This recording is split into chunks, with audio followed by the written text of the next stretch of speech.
Oh my God. I'm telling you, it is great outside. It is fantastic outside, and I am very, very happy that Mother Nature has decided to be kind to us now, especially in the state of New Jersey, because we got a nice 60-degree day.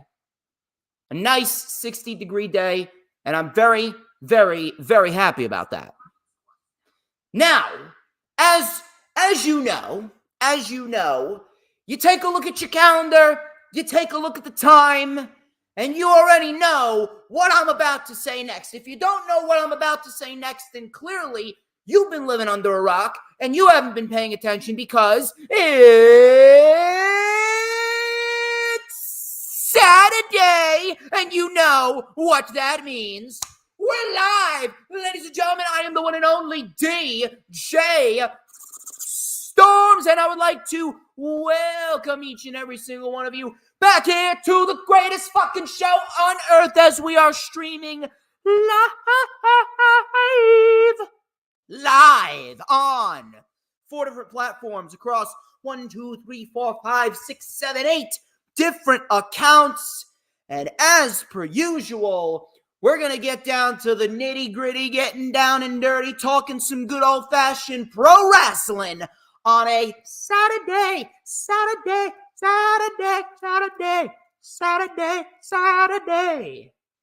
As, of course, you already know who I am, Mr.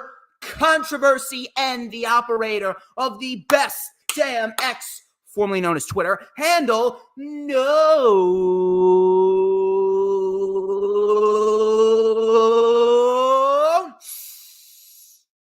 Stop what you're doing.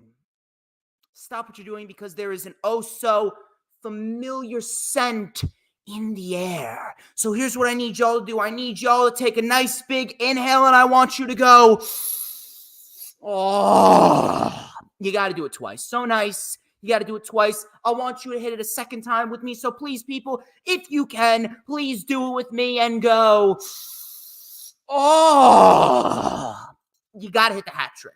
You already did it once. You already did it twice. Got to do it a third time. Hit that hat trick, and I want you to take the biggest inhale that you've ever inhaled, and I want you to go, oh,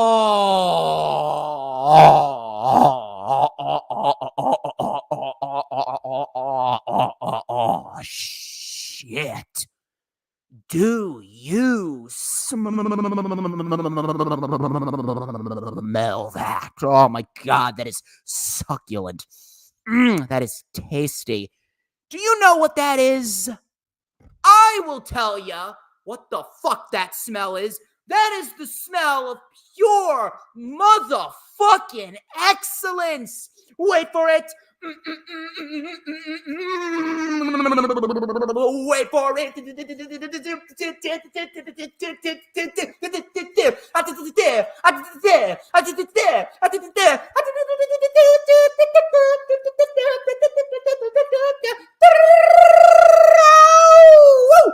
Woo! To mankind, I am on fire all day, every day, on time, all the time. And this is the official Lightning Flash update for Saturday, March 16th. Oh, hell yeah, it's 3/16 day. March 16th, 2024. Thank you all for choosing me to spend your Saturday afternoons with, or Saturday mornings, Saturday evenings, wherever you may be, whatever day it may be. You already know when DJ Storms goes live, it is going to be a very, very exquisitely excellent show.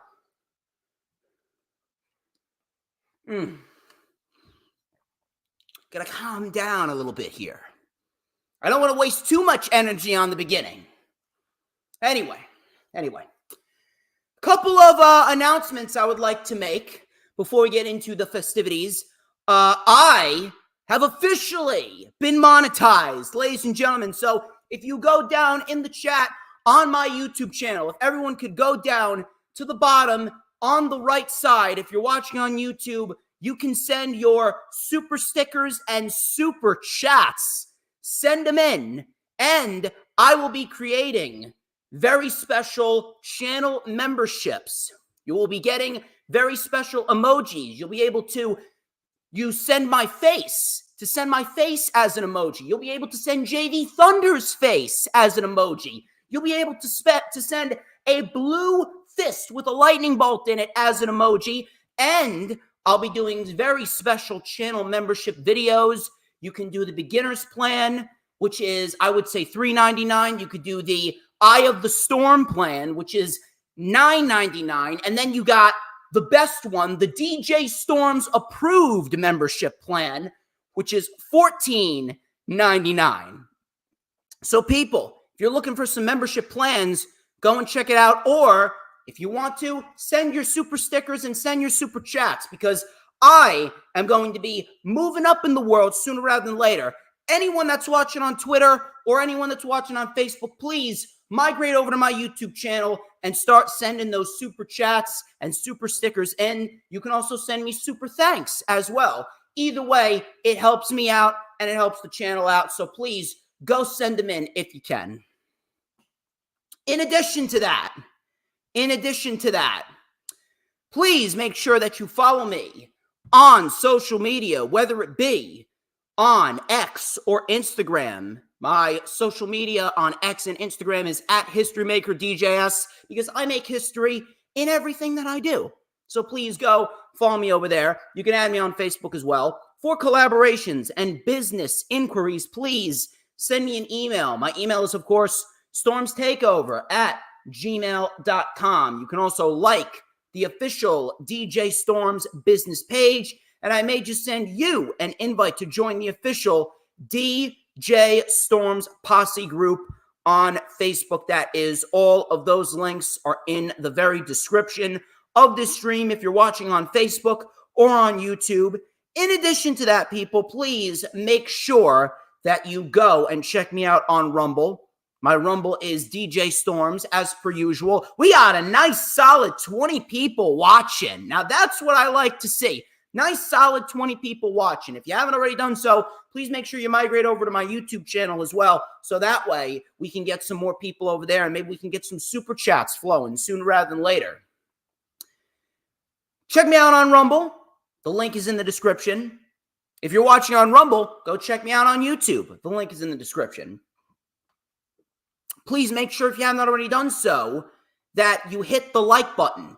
Hit that like button and share the stream out on all platforms of social media, whether it be Twitter or Instagram or Facebook or Pinterest or Tumblr, Snapchat, TikTok, Twitch, Rumble. No matter what social media platforms that you may be using, please make sure to get the word out there that I am live on the airwaves within the IWC, and everyone needs to get their dosage of DJ Shizzle Dizzle, because it is a known fact that I make people's lives better.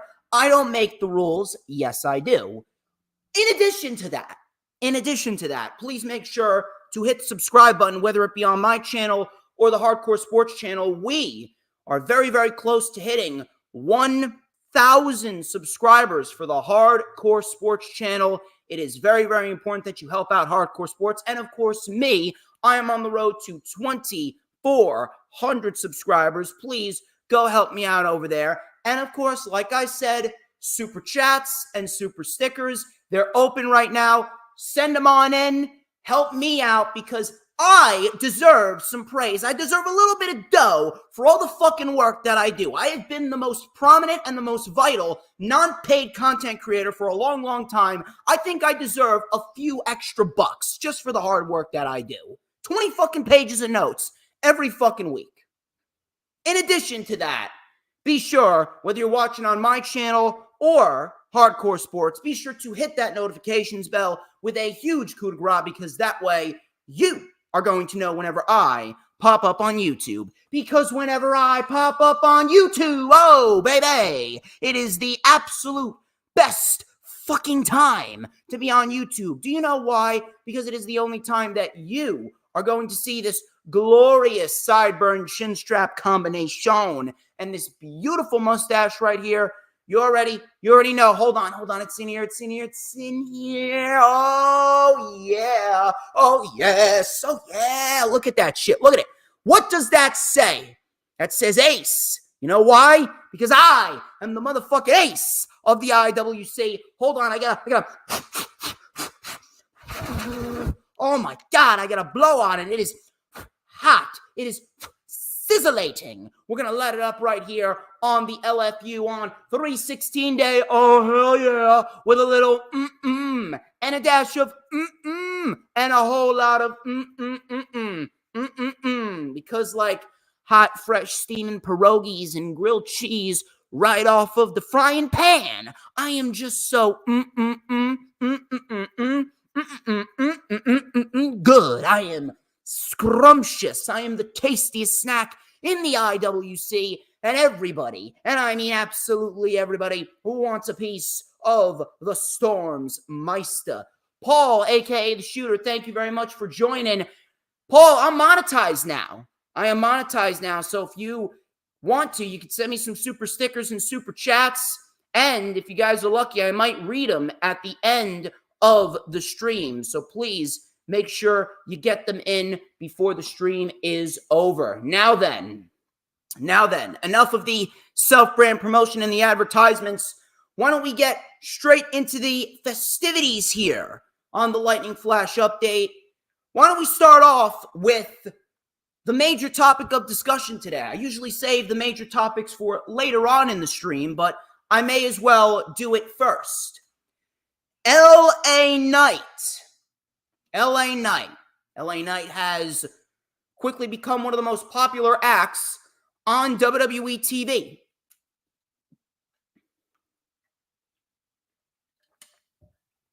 LA Knight, apparently, while doing an interview with Gorilla Position, LA Knight came off slightly frustrated in this recent interview where he expressed a little frustration and a bit of concern about not being involved in a championship title picture going into WrestleMania 40. When asked if he was frustrated about not being in the title picture, LA Knight had this to say, and I quote, "Yes, yeah, in a certain way. So I look at my career in a sense of 2023. In reality, should have never happened. That was insanity. That was crazy. How, I mean, literally, legitimately, there were no plans for me until the Royal Rumble." If you guys have forgotten, to be quite honest with you, I would not blame you. Royal Rumble 2023, that was the show in which LA Knight and Bray Wyatt's feud culminated in that infamous Lights Out match. LA Knight then continued by saying, "I get all of these congratulations," and everybody's like, "You've done so much." I'm like, "I have, but everything that I've done from a career standpoint, pretty good, but from a merit standpoint, this guy's been an Intercontinental Champion. This guy's been a United States Champion, World Heavyweight Champion, Money in the Bank, Royal Rumble winner. Any of that stuff, I really don't have anything to hang my hat on in that regard." End quote.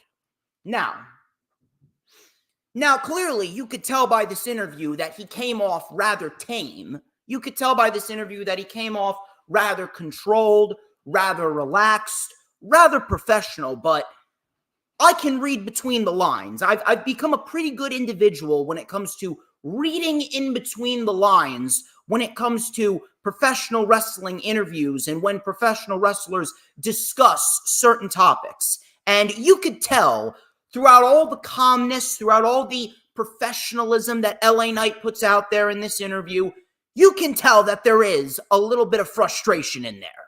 And rightfully so. You take a look at what LA Knight has done since last year. LA Knight, for all intensive purposes, should have realistically been buried after that feud with Bray Wyatt. But instead, the crowd reactions just grew louder and louder and louder. LA Knight, for all intensive purposes, should have been completely fucking finished. But the crowd took to him. The crowd took to him, and he became the most overact in the company at that point in time. And the crazy thing about it is he didn't even do anything over the top. He just went out there and he was LA Knight. He got over by being LA Knight. That's it. And he didn't even have the proper booking to back him up. He was a fucking loser for the majority of 2023 until SummerSlam came around. And he won that Slim Jim Battle Royale or whatever the fuck they called it. LA Knight, he brought himself up to a level in which the fans want to see him succeed. And it's not just a flavor of the month type of gimmick. You listen to the crowd reactions, he's still getting big crowd reactions as we speak. Why isn't he in the title picture? It's a very valid question. I've been saying this for months now. LA Knight should have already been a champion on WWE TV. The United States Championship was right there for him. The United States Championship would have been a perfect championship for LA Knight to represent. I said it once, I'll say it again. LA Knight should have been the guy to take the United States Championship off of Austin Theory at SummerSlam last year. We didn't need Theory dropping it to Rey Mysterio. We didn't need Rey Mysterio then dropping it to Logan Paul. Logan Paul, as great as he is, he never needed to win the United States Championship. And Rey Mysterio, he wrestled for 3 months with a torn fucking meniscus. You would have saved Rey Mysterio the potential of further injuring his knee. He could have gotten surgery immediately after SummerSlam. He would have been back a lot sooner, and the United States title would have been on the right guy. LA Knight should have never been involved in a world title program with Roman Reigns because he was never going to win. And everyone with a brain like myself, most people were fairly okay with Logan Paul winning the United States Championship. I wouldn't have given Paul the United States Championship, but I knew what they were doing because in the end, Logan Paul winning the United States title would have set up Logan Paul versus LA Knight at WrestleMania. It would have given the United States title perhaps one of the biggest spotlights it's ever gotten in WWE history, and LA Knight would have finally won the championship that he should have won 8 months ago. So I was okay with Logan Paul being United States champion for a certain extent, and then they decided to go a completely different direction. They gave LA Knight AJ Styles, and they gave Logan Paul and Randy Orton and Kevin Owens, they gave those 3 guys the United States title match spotlight at WrestleMania. Which, by the way, those 2 matches were made official last night on SmackDown. So LA Knight, he has every single right to be angry or frustrated. The fact that LA Knight is not in the United States title picture as we speak is absolutely inexcusable. LA Knight should have never been involved in a world title match with Roman. The fact that LA Knight, he had to sacrifice his momentum against Roman Reigns just so Roman could use LA Knight as a bridge to get to 2024 and a match with Cody. Realistically, we all thought Logan Paul and LA Knight was going to be the U.S. title match, and then they went a completely different direction and gave LA Knight AJ Styles. I'm sorry, but that is a SmackDown match at best. And it doesn't matter how good the triple threat match with Owens, Orton, and Paul is going to be. That match did not need to happen. With all the momentum that LA Knight has built for himself, and you can't even give him a United States title opportunity and or reign? I'm sorry, that is completely and utterly inexcusable. And LA Knight has every single right to be frustrated.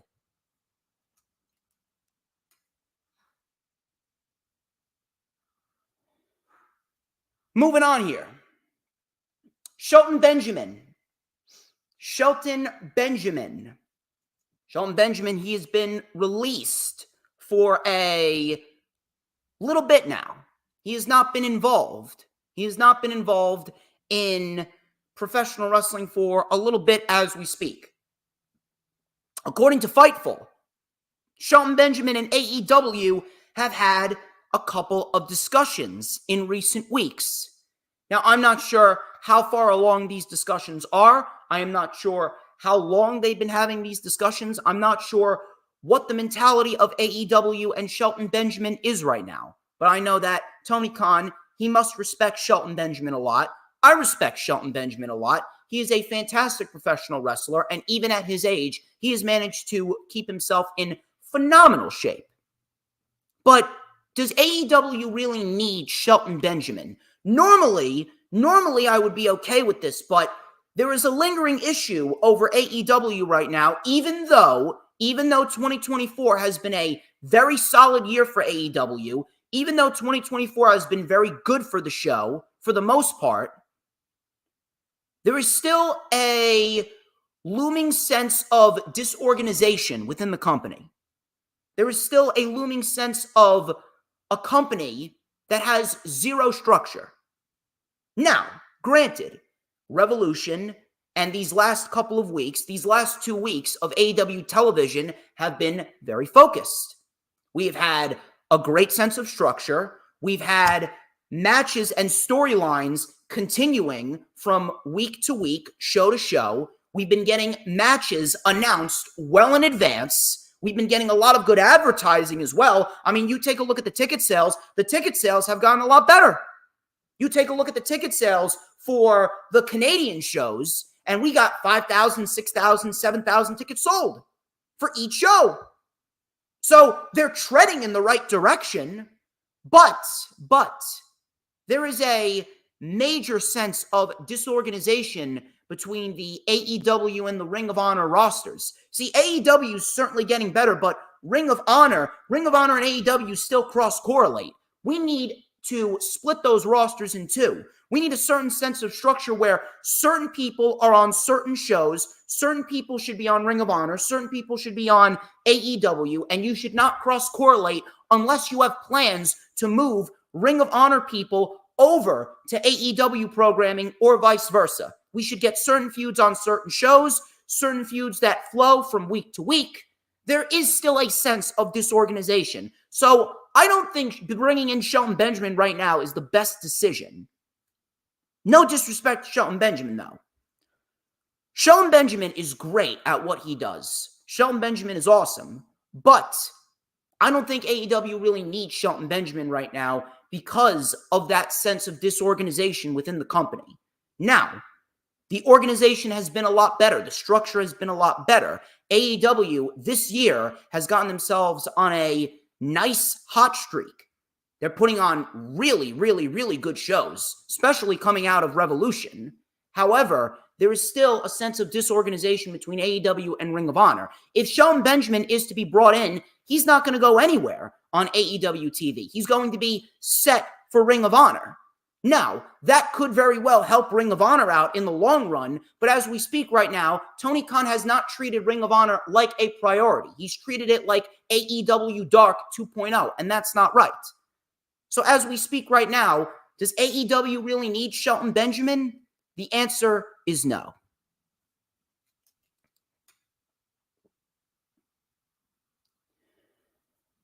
I'll tell you what else the wrestling world doesn't need right now. The wrestling world does not need AJ Francis, a.k.a. Top Dollar, Flop Dollar, Dollar Tree, Dollar King, Dollar General, whatever the fuck you want to call him. The wrestling world needs less of AJ Francis. But apparently, WWE invited AJ Francis backstage to Monday Night Raw this past Monday. Why? I don't fucking know.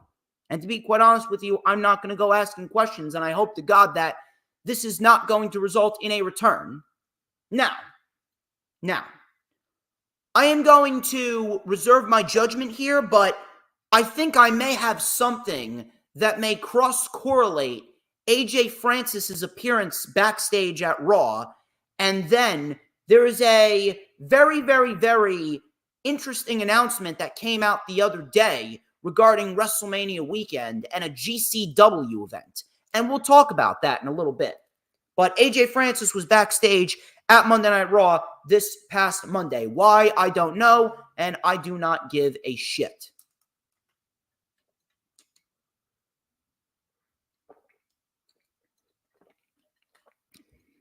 Sheamus. He's been out with injury since last August when he last fought Edge, aka Adam Copeland, in Adam Copeland's final WWE match before Adam Copeland went and signed with AEW. Adam Copeland is now getting set to fight Christian Cage in an I Quit match next week. Sheamus recently deactivated his X account. Why? I don't know. I have absolutely no idea. To be quite honest with you, there's really nothing that comes to my mind that would prompt Sheamus to deactivate his X account. Now, I don't blame him because, to be quite honest with you, social media is a cesspool of stupidity. So I would not blame anyone who deleted their social media accounts. To be quite honest with you, if I didn't have this brand, I would delete my social media accounts because there's nothing good about it. People have really lost sight of what social media really should be. And social media, as we speak right now, has become perhaps one of the worst things on the planet right now. But Sheamus, there really hasn't been anything that has come out regarding Sheamus that would prompt him to delete his X account. The only thing that I could think of, and again, this is really a shot in the dark, is maybe Sheamus doesn't want to be involved in the WWE anymore. Then again, we haven't really heard anything regarding Sheamus. We haven't heard anything regarding Sheamus's contract. We haven't heard anything regarding Sheamus's status with the WWE. We haven't heard anything regarding Sheamus's feelings towards staying with the WWE or leaving the WWE to go do other things, maybe go and try AEW or New Japan. We haven't heard anything. We've heard nothing. So I can't really give you a straightforward answer here, but to a certain extent, I kind of hope that Sheamus leaves. Because if they weren't going to give him the Intercontinental Championship, then what's the point of him staying? If they're not going to have him be the guy that beats Gunther, then why is he there?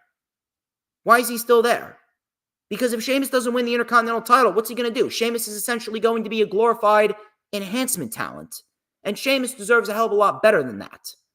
If Sheamus goes to AEW, listen, I think that Sheamus could put on some, not to be sarcastic, not to be punny, but he could put on some bangers. He could put on some bangers over there. There's a lot more opportunities in AEW than there is in WWE for Sheamus as we speak. Sheamus, once he wins the Intercontinental title, if they give him the Intercontinental title, he is essentially going to be a well-rounded individual. He would have done everything there is to do.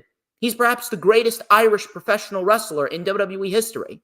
No Irish professional wrestler has done more than Sheamus. And yes, I'm including him over Becky Lynch. Sheamus is fantastic. And Sheamus deserves to be in the Hall of Fame. But maybe he's done. Maybe he doesn't want to be involved in WWE anymore. Who knows? I guess it's something that we're going to have to keep our eyes on. Thank you very much to El Capitan Refucho. Thank you very much. On the Sidelines podcast. And Didi, thank you very much for stopping on by. If you guys haven't already done so, please make sure to send in your super stickers and your super chats. I am now giving all of you the ability to send those super chats in. So, people, if you want to show me some support, hit that super chat button. Come on into my YouTube channel, hit the super chats, show me some love. After all the work that I've put in, I think I deserve a little bit of money. I think I deserve a couple of extra dollars for my hard work. Moving on here. Miro and CJ Perry. CJ Perry and Miro are currently both dealing with injuries. CJ Perry is out with a finger injury, and Miro is currently out with an undisclosed injury. Per TMZ, Miro and CJ Perry broke up in the winter of 2023. CJ Perry confirmed that the split, that it was not anything of the sort of cheating. There was nothing regarding an explosive fight. CJ confirmed the split by saying that they've decided to move on as friends and hopefully on-screen characters somewhere down the road.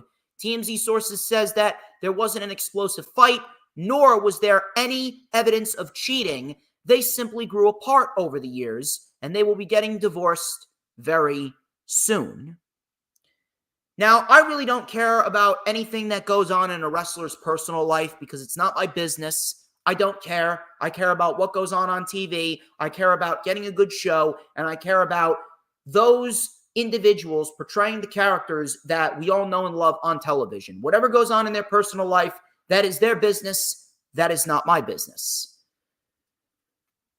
Breakups suck. Breakups suck. Divorces suck. It sucks. No one ever wants to go through that shit.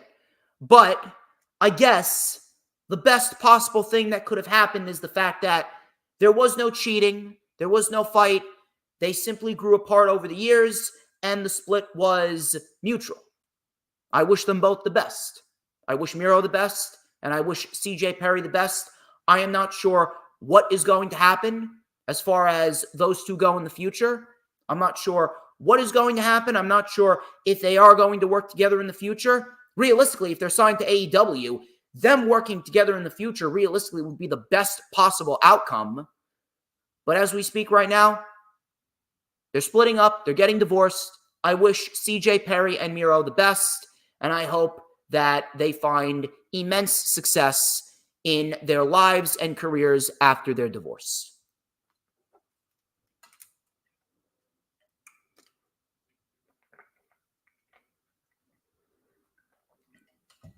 Vince McMahon. I'm sure individuals are sick and tired of hearing about Vincent Kennedy McMahon. According to Timothy Marchman, Brandon Thurston of WrestleNomics, and John Pollock from Front Office Sports, the Vince McMahon / Janelle Grant lawsuit has taken a different turn. The lawsuit listed the following people as the unnamed corporate officers. These corporate officers may have had something to do, well, let's be honest here, they definitely had something to do with the Vince McMahon Janelle Grant scandal. The lawsuit listed the following people as the unnamed corporate officers. Number 1, Nick Khan. Number 2, Brad Blum. Number 3, Stephanie McMahon. And number 4, Brian Nurse. Pay attention to numbers 1 and 2. The lawsuit claims that Nick Khan and Brad Blum were instrumental to a scheme which involved the plaintiff, a woman named Janelle Grant, who was employed in a completely undefined role, except for the understanding that she remained a sexual slave to be used and trafficked by Vincent Kennedy McMahon within the WWE. I mean, let's be honest here. Brad Blum, he's another one of Vince McMahon's butt puppets. Nick Khan, let's be honest right here. Nick Khan may be a good businessman, but Nick Khan, he is working directly with Vince McMahon. If you don't think that Nick Khan knew something about the Janelle Grant lawsuit, clearly, you have another thing coming, and clearly you are not very well educated. I'm not really sure where Brian Nurse falls into this, but Stephanie McMahon, I wouldn't be shocked if Stephanie McMahon did know about the Vince McMahon scandal. And to be quite honest with you, this is a case of Vince McMahon playing the game of, if I'm going down, you're all going down with me. I think it's pretty obvious. I'm not the only one that has stated that. This is a case of Vince McMahon dragging everyone down to the depths of hell with him. Because if he cannot run the WWE, then absolutely nobody can. Nick Khan, Brad Blum, Stephanie McMahon, and Brian Nurse were all named as the unnamed corporate officers involved in the Vince McMahon Janelle Grant sexual scandal lawsuit. It's clear as day what Vince McMahon's motive is. It's clear as day why he sold all that stock a week and a half back. Vince McMahon, clear as day, is organizing his case, and he's looking to take everyone else down with him. And I'm not the only one that's been saying that. If Vince McMahon cannot run the WWE in his eyes, then no one can run the WWE. He is looking to damage the WWE as much as possible because he was forced out not once, but twice. Once because of the lawsuit and the scandal, and the other by Ari Emanuel. So now he's taking everyone down with him.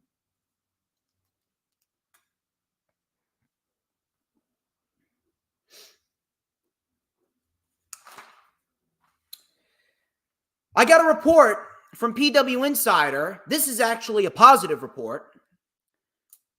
According to PW Insider, the WWE is looking into potentially moving their domestic pay-per-views, that being the pay-per-views involved in the United States, Canada, Mexico region.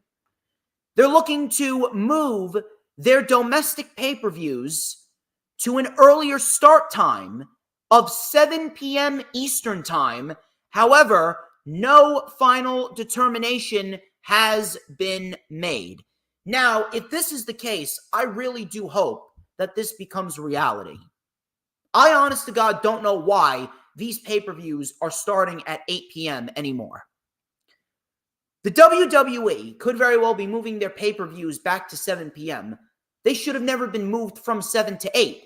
If we're going to be quite honest with you, AEW should be doing the same thing. They should move their pay-per-views from 7 or from 8 to 7, at least the main shows. And then you could do the pre-shows at 6 o'clock if you want to do a buy-in, if you want to do a 0 hour, or if WWE wants to do a pre-show, then they should move their pre-shows to 6 p.m. and do the main shows at 7 p.m.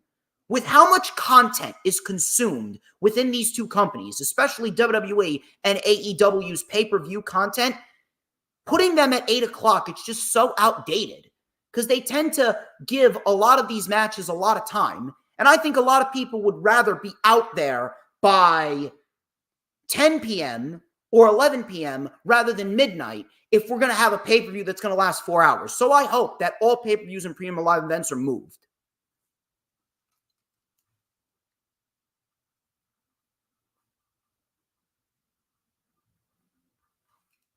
Brock Lesnar. I'm sure nobody wants to hear about Brock Lesnar. There was a little bit of a scare on Wrestling Observer Radio. Brian Alvarez took time to comment on the Wrestling Observer newsletter when Brock Lesnar was recently put back on the WWE roster page. Brian Alvarez actually stated that WWE is making moves to bring Brock Lesnar back to the WWE as we get nearer and nearer to WrestleMania. Now, Aaron Varble of SE Scoops, he reported that Brock Lesnar will not be making a return. So Aaron Varble, he actually contradicted Brian Alvarez's report. Aaron Varble had this to state, and I quote, Brock Lesnar is not any closer to making a return to WWE than he was when they yanked him from the road to WrestleMania 40. He is not being thought of in any creative capacity. No stories, no pitches. His name is not being brought up. After the report of the movement within WWE to bring him back, I asked around and was told that there is no movement to bring Brock Lesnar back within WWE. Rightfully so. I don't understand why anyone would want Brock Lesnar back in the WWE, even on WWE's side of the fence. And I'm not even talking about the lawsuit. I'm not even talking about that. Aaron Varble said that there is no movement to bring Brock Lesnar back to the WWE. I am very happy to hear that. I was happy to hear that Brian Alvarez was wrong. No disrespect to Brian Alvarez, but I'm happy to hear that he was wrong. And this isn't even because of the lawsuit. I don't want Brock Lesnar back in WWE because he adds nothing of value to the WWE. He doesn't. Brock Lesnar has nothing going for himself on WWE TV right now. What is there left for Brock Lesnar to do outside of a match with Gunther? And to be quite honest with you, I don't even know if I want to see that. He does the same moves over and over again. He's virtually fought everyone there is to fight. After the last feud with Cody, where we got zero explanation as to why he even attacked Cody, I don't know why anyone would want him back on TV. He doesn't do anything. He adds nothing of value to the show. So the fact that they're not bringing Lesnar back, that is a great decision.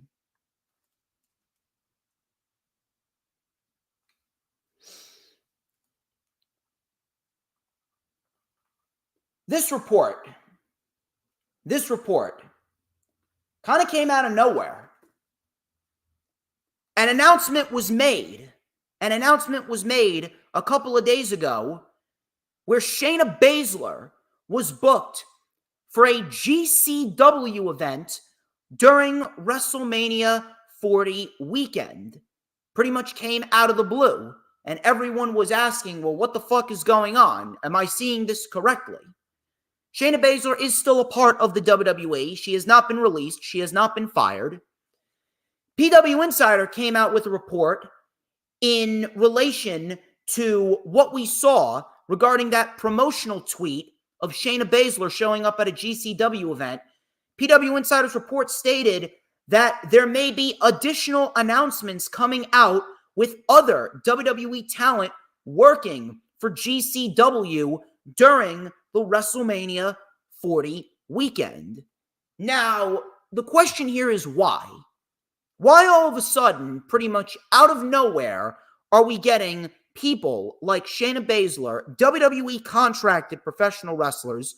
Why are we getting these individuals all of a sudden working for GCW? Now, we did get a little bit of this. When we saw Shinsuke Nakamura get sent over to Pro Wrestling Noah to fight the Great Muta. But then again, that was how long ago? That was how long ago? That was, what, a year and a half ago? That was a year and a half ago, and ever since then, we didn't see a single instance of WWE allowing their employees to work other promotions. Matter of fact, Vince McMahon has been gone legitimately. Vince McMahon has been removed from creative. Vince McMahon's been removed from creative by Ari Emanuel for 6 months now. He's been removed from creative for 6 months now. So why exactly didn't Triple H pick up where he left off 6 months ago and start offering individuals within the WWE to work for other promotions?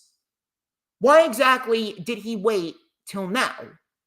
Why exactly did he wait till WrestleMania weekend? And then I started thinking to myself, now, this isn't confirmed. This is merely me speculating. This is merely me speculating. Yes, William Regal's son, he was working for AJPW, but two appearances, and it really wasn't anything over the top or crazy. AJPW and Pro Wrestling Noah, I mean, that's in fucking Japan. And if we're going to be quite honest with you, AJPW and Pro Wrestling Noah, that's kind of high end. Or at least in WWE's eyes. GCW, if we're going to be quite honest right here, GCW is the lowest of the low when it comes to independent wrestling. GCW is, in a sense, garbage wrestling. Why is Shayna Baszler being allowed to work GCW? Then I started thinking to myself, you know, this conveniently took place after the Mercedes Moné promo on AEW Dynamite. For some weird reason, the wheels in my head started turning, and I started thinking to myself, well, Mercedes Moné made a rather interesting comment saying that AEW is the only place where she can take the women's revolution global. And what that really means is she can work for New Japan while still working for AEW. She can work for an Impact if she wants to. She can work for an AJPW if she wants to. She can work for Stardom. She can go to CMLL and fight for some of the female superstars and female wrestlers over there. That's what she meant by take the revolution global. Then, conveniently, a day and a half after Mercedes Moné's promo, conveniently, WWE announces that Shayna Baszler is going to be appearing for GCW's event during WrestleMania weekend. We've never seen this before. I don't know about you guys, but something is telling me that WWE might be getting a little desperate here. It just feels like this is a desperation tactic for WWE to say, hey, look, we can play nice with others. We're offering one of our professional wrestlers to an indie mark company known as GCW. Seems as though WWE may be getting a little desperate because Tony Khan, he's got all these fucking partnerships. He's got New Japan Pro Wrestling. He's got CMLL. He's got AAA. He's got Stardom. Tony Khan's got all these fucking partnerships working in unison with each other. Seems to me like WWE may want to get in on the fun there. Now, WWE really doesn't need to. They're always going to be financially successful, but creatively, I don't know. They got a little bit of bad juju around them with the Vince McMahon lawsuit and how lackluster WrestleMania season has been. And we'll talk about that a little bit later, but it just comes off like a desperation tactic. It really does.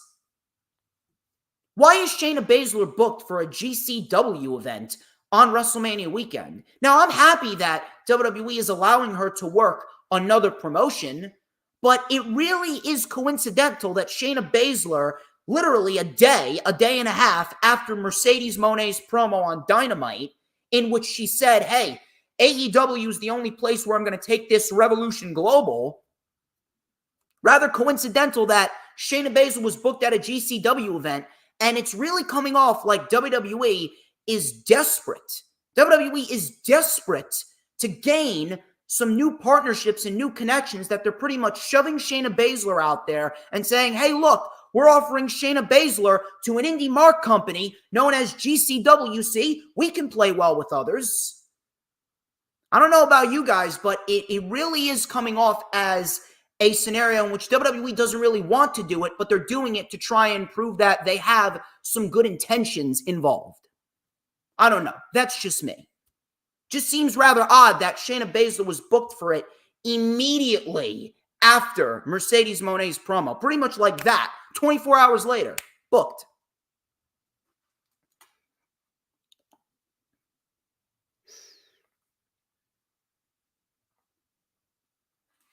Those are all your news, rumors, and reports. Those are all of your news, rumors, and reports. And we got 31 overall people in the chat right now. We have 12 people watching on Twitter right now. Whoever's watching on Twitter, thank you very much. I greatly appreciate you. We got 12 people watching on my Twitter right now. We got ourselves a couple people watching on Rumble. We got ourselves 7 people watching on YouTube. People, please make sure you share the stream out. Share the stream out. Get as many people in here as possible. And if you haven't already done so, people, send those super chats in. Send in the super chats. Send in the super stickers. Show me some love, all right? Show me some love.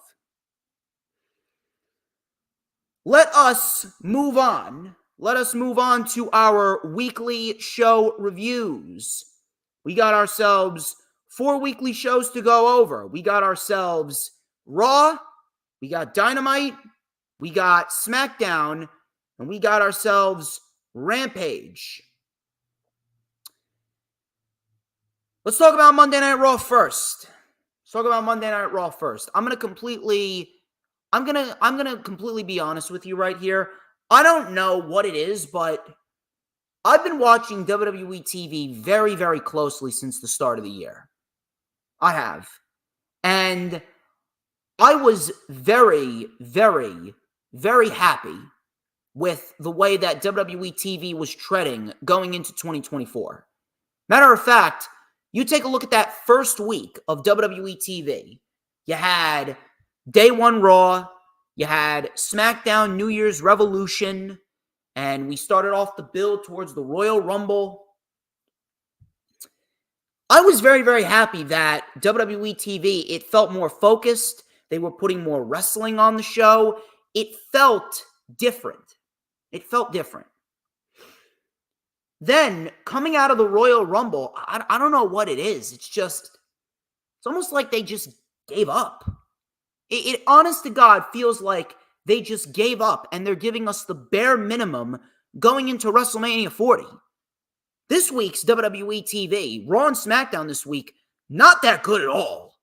Not that good at all. I don't know what the fuck happened. I don't know what the fuck Triple H is doing, but WrestleMania 40's build, it has been very, very disappointing. And please, people, I do not want to hear any excuses regarding the injury to CM Punk. I do not want to hear any excuses regarding, the Vince McMahon Janelle Grant lawsuit. I do not want to hear any fucking excuses. There are no fucking excuses as to why Triple H shouldn't be succeeding in this build to WrestleMania 40, especially considering that Vince McMahon is nowhere to be found whatsoever, okay? The build to WrestleMania 40 has been an utter disappointment. I don't know what the fuck happened, but it has nothing to do with the Vince McMahon Janelle Grant lawsuit, and it has nothing to do with CM Punk getting injured. The fact that you have perhaps the best overall roster that you have in the history of WWE, the best overall roster that you've ever put together, and yet you're giving us shows that are this piss poor. Nothing else feels important. And you know why nothing else feels important? Because you put all your effort into The Rock, because you put all your effort into Roman, because you put all your effort into Cody and Seth, and no one else gets any other spotlight. When you put your effort into a couple of people only and neglect everyone else, the rest of the show is going to ultimately come off as lackluster. Triple H has not done a good job with the WrestleMania 40 season build, and that's a fact.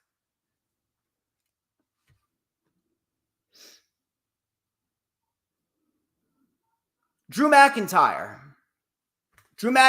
he kicked off Monday Night Raw.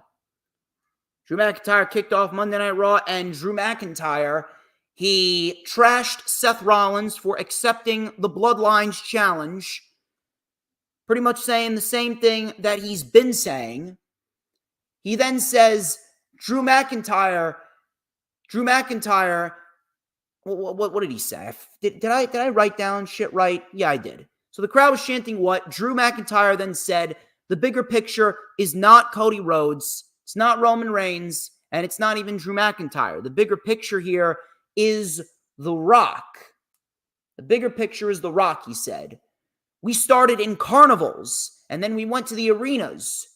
What do you think the next evolution is? Working with one of the most successful people on planet Earth. Pro wrestling is bigger than Seth Rollins, said Drew McIntyre. Realize that, and you'll become the legend that you are in your own mind, said Drew McIntyre. Seth Rollins then came out, singing his song, was the crowd, doing the typical bullshit, waving of the hands. Seth Rollins coming out, dressed in these flashy fucking clothes. So Rollins then told Drew McIntyre to shut his mouth. Rollins told Drew McIntyre to shut his mouth. And then he said that Drew McIntyre is over here pretty much begging for attention. So then he goes, why don't you give me that one more Claymore that you have been desperately wanting to give me? So he's trying to egg Drew McIntyre on. He wants Drew McIntyre to hit him with a Claymore. So he goes, hold on a minute. I realize that you're a coward, so let me turn my back to you.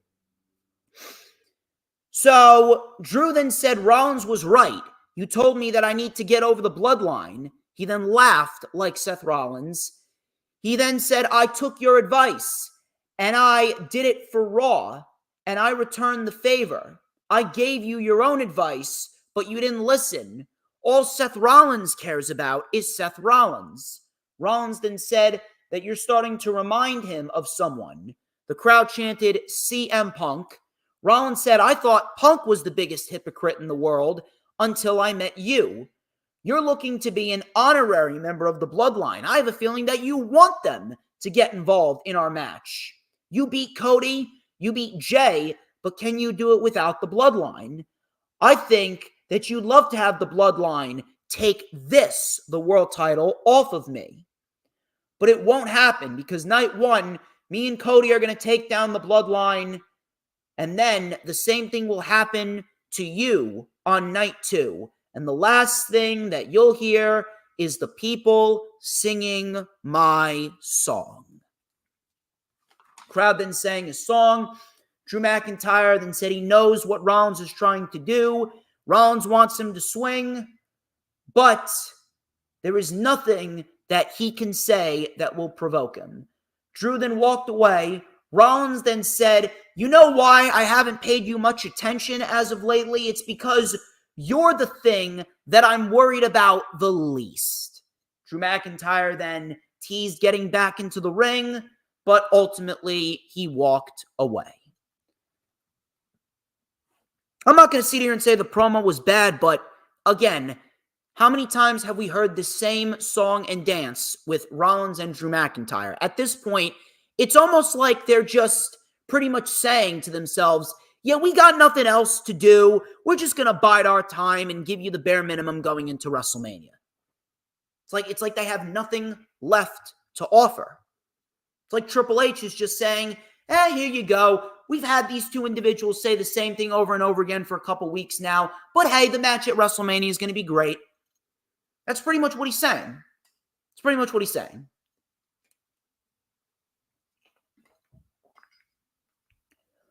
Becky Lynch. Becky Lynch versus Liv Morgan. Becky Lynch versus Liv Morgan. This was a very solid match. Matter of fact, this was probably one of only two things on the show that was actually worth going back to rewatch. So Liv Morgan, she took over with a suicide dive on Becky. Coming back from commercial, Liv mounted a comeback. Morgan then with a code breaker. Both women were down. Another code breaker by Morgan. Becky kicked out. Then we had both women on the apron. Morgan with a sunset flip powerbomb to Becky off of the apron to the floor, which looked very, very good. Crowd was chanting, this is awesome. Becky with a manhandle slam, but Liv rolled out of the ring. Coming back from commercial, Becky with a cross arm breaker. Liv got out of it and locked in a Rings of Saturn. Liv then with a float over DDT.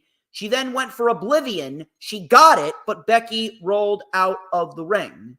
Then Becky, back in the ring, she hit the manhandle slam, and Becky Lynch beats Liv Morgan in a solid match for what it was, and that was pretty much that.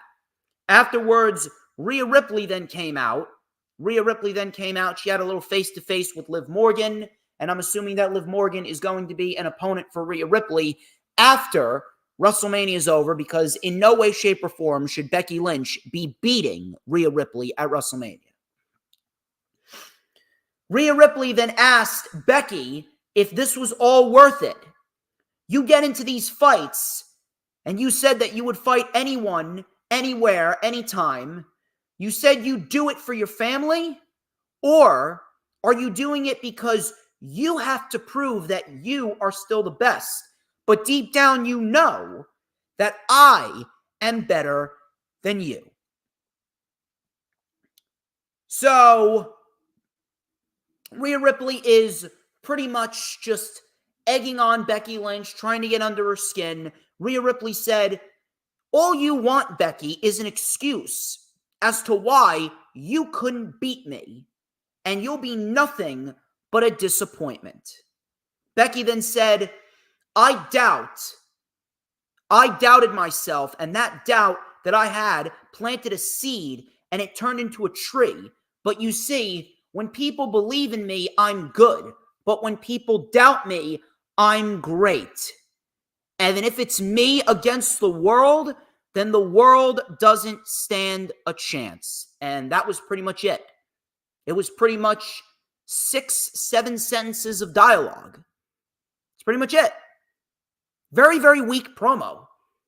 They gave us the bare minimum. Here's a question.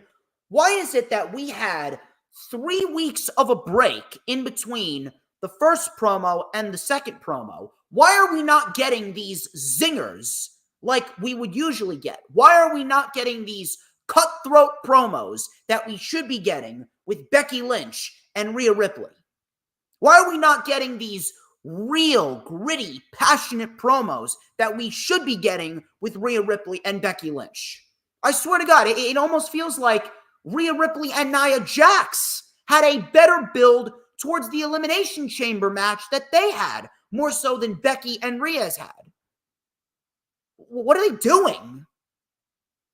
I have no idea who thinks that this is a good idea, who thinks that this is good television, but they have absolutely failed in the build towards Rhea Ripley and Becky Lynch. It's the same shit that they did last year with Charlotte Flair and Rhea Ripley.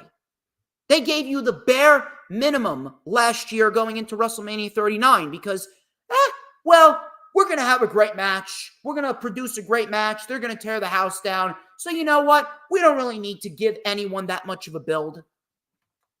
And it really just fuels what I've always said about the WWE.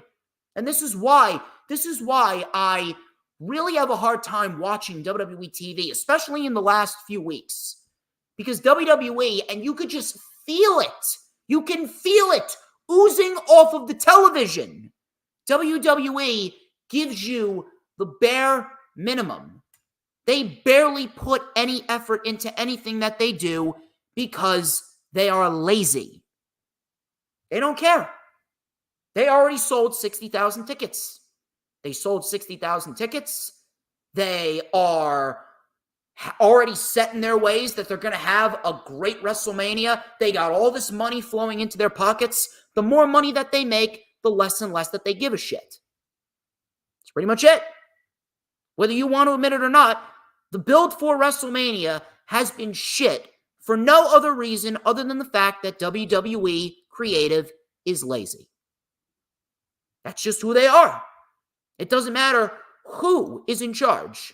That laziness, that complacency will always exist in the WWE unless we get a complete, and I mean a complete, overhaul of management. No Stephanie, no Nick Khan, no Bruce Pritchard, no Brad Blum, no Triple H. We need a complete overhaul in order for that mentality of laziness to be completely erased. Triple H, he didn't have that laziness in NXT. He didn't. However, when Vince McMahon virtually killed Triple H's passion and took away all of his power back in the day, realistically, Triple H, he was instilled some tactics from Vince McMahon. Vince McMahon partially poisoned Triple H's mind. And now we're starting to see that come into play. Adam Pearce and Nick Aldis, they made an announcement. They made an announcement that the Judgment Day will defend the tag team titles against 5 other teams in a 6-pack ladder match. And there will be qualifying matches to see who fights in the match. Raging Girl Gamer, thank you very much for coming on in. By the way, I am now monetized. So you can send your super chats or your super stickers down below. Please go and check me out. I would greatly appreciate it. Please go and send in your super chats. And if you're lucky, I may read them at the end of the stream. So this 6-pack ladder match with the Judgment Day and 5 other teams, I am sure that we're going to get a chaotic ladder match. It's going to be crazy. It's going to be woolly, wild, and all over the place, as Earl Cole says. But was this really necessary? Why are we getting this ladder match? It doesn't even make sense to have. There's multiple stories going on in the tag team division that would warrant a regular one-on-one tag team match. Or if anything, I would have been happy with a triple threat tag team match. Why are we getting a 6-pack ladder match?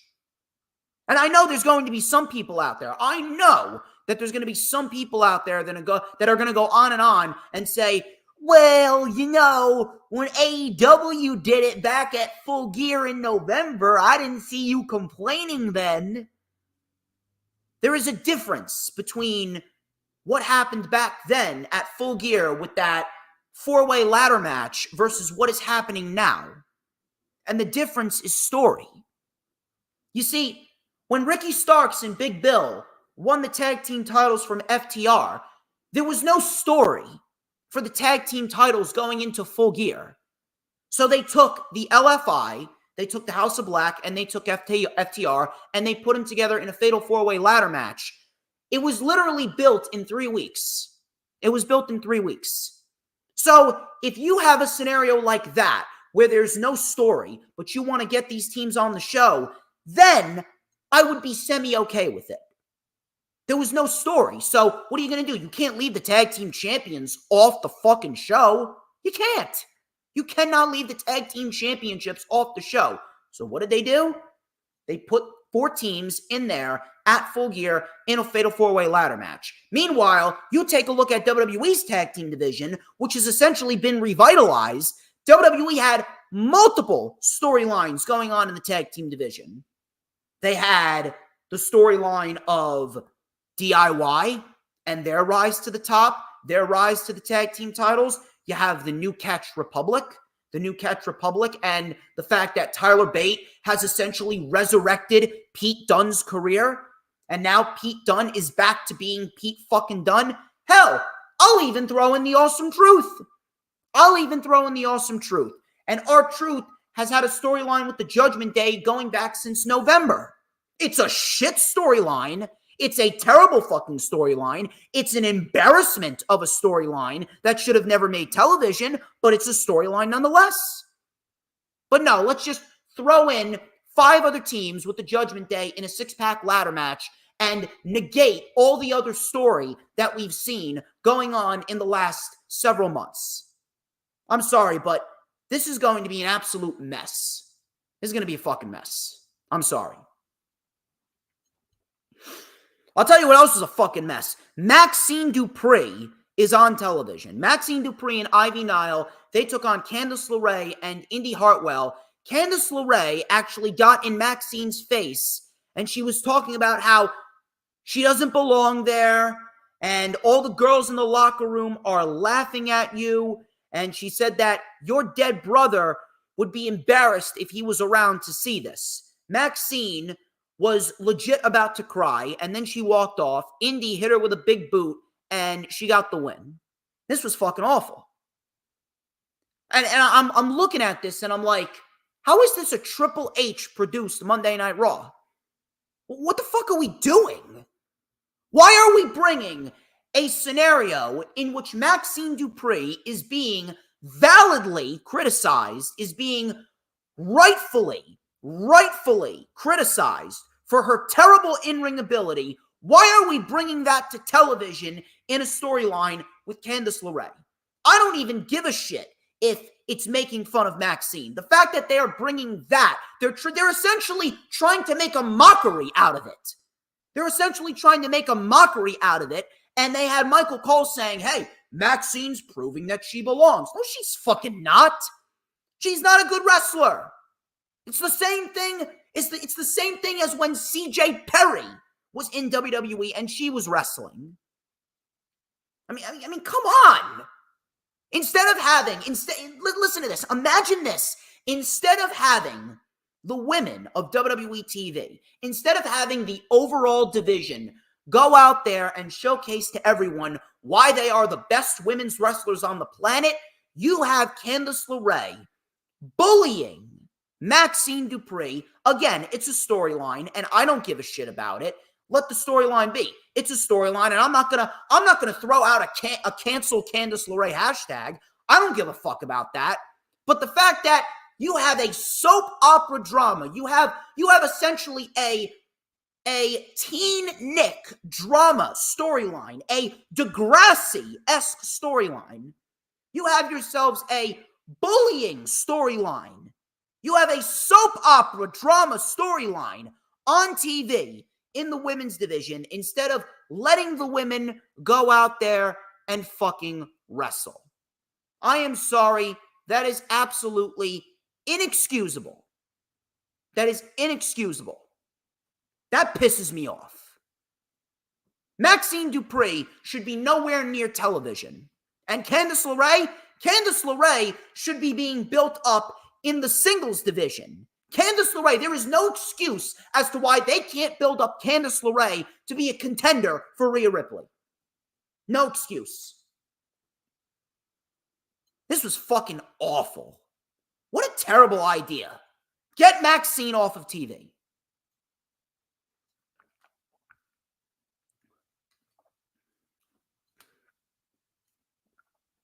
Michael Cole.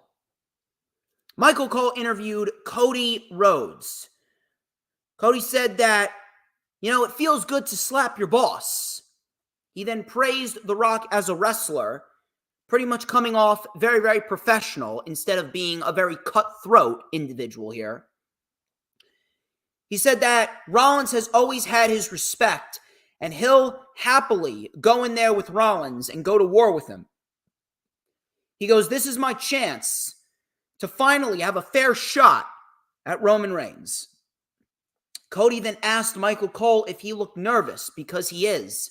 He said he's scared because the story is no longer about the title. The story is about all of you. And he pointed to the fans, all of you that have followed me to the absolute ends of the earth.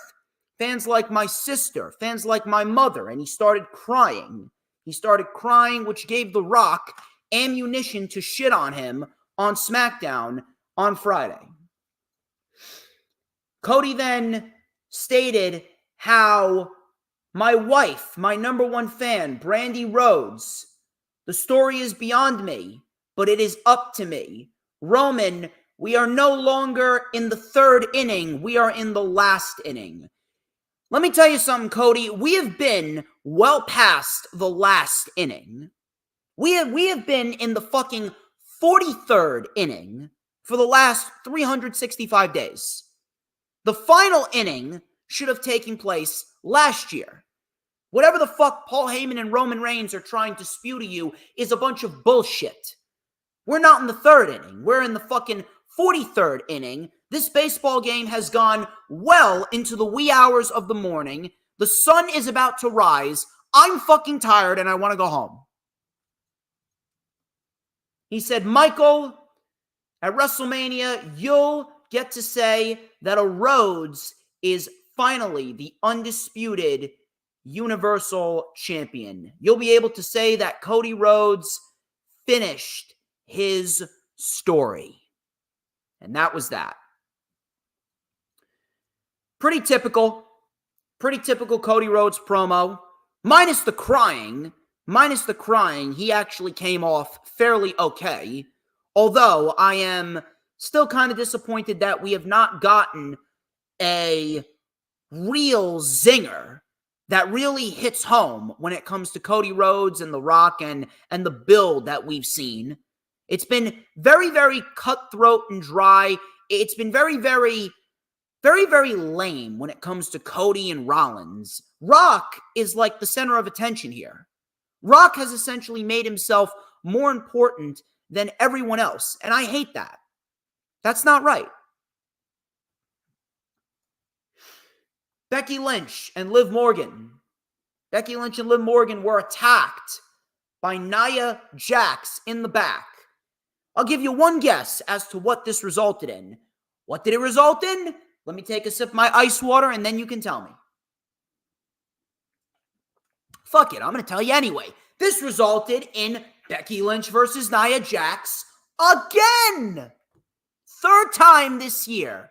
Third time within 2.5 months. Oh, but this time it's a last man standing match, or it's a last woman standing match. Swear to God. Rematches. How many fucking rematches do we need to see? We've seen it on Raw, and we've seen it on SmackDown. We need the brand split to fucking end. We need to get rid of the brand split, and we need to get rid of the brand split immediately. Damian Priest versus R-Truth. Damian Priest wins South of Heaven. Who gives a fuck? The fact that R-Truth has been losing and losing and losing to the Judgment Day, at this point, why is R-Truth still floating around the Judgment Day? Why the fuck is he still floating around the Judgment Day? Seriously. Why? I skipped over Shayna Baszler and Zoe Stark versus the Kabuki Warriors. Why should I talk about that? It was a complete dud of a match. Nobody gives a fuck. The women's tag team titles need to be burned. The women's tag team division is never going to get over. And it's time that people acknowledge that. The women's division, as far as a tag team wrestling perspective goes, is shit in the WWE.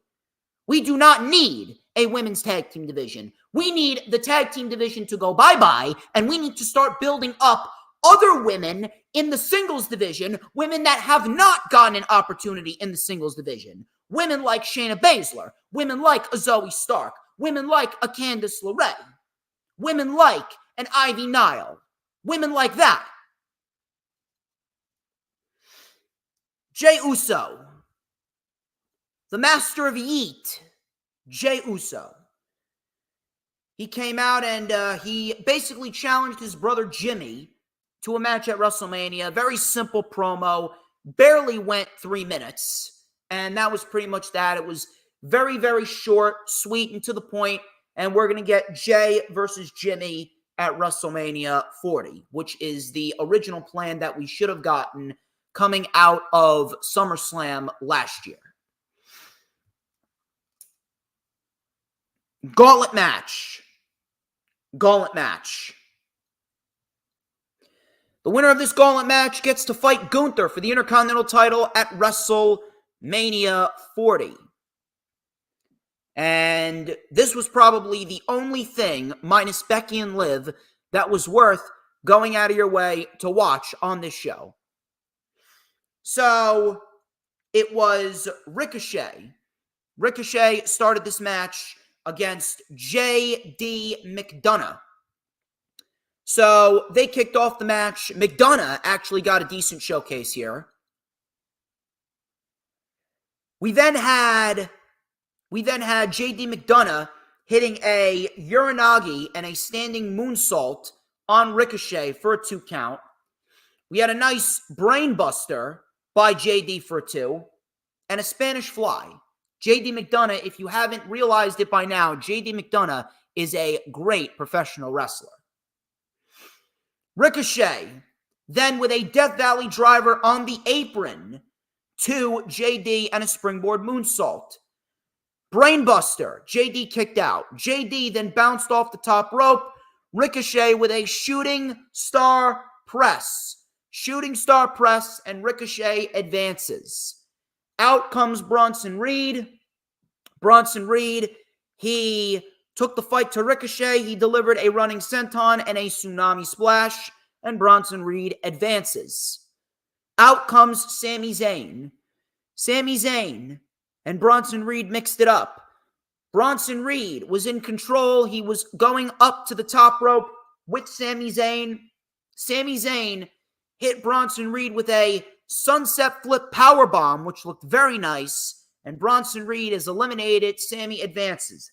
Out comes Shinsuke Nakamura, but Sami Zayn was attacked.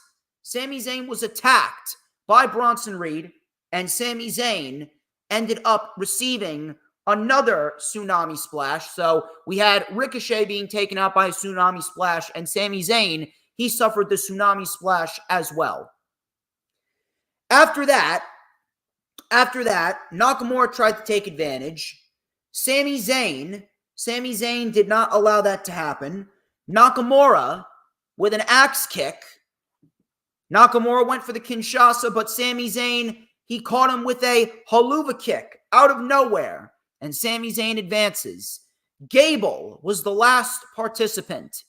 Gable pretty much ran circles around Sami Zayn.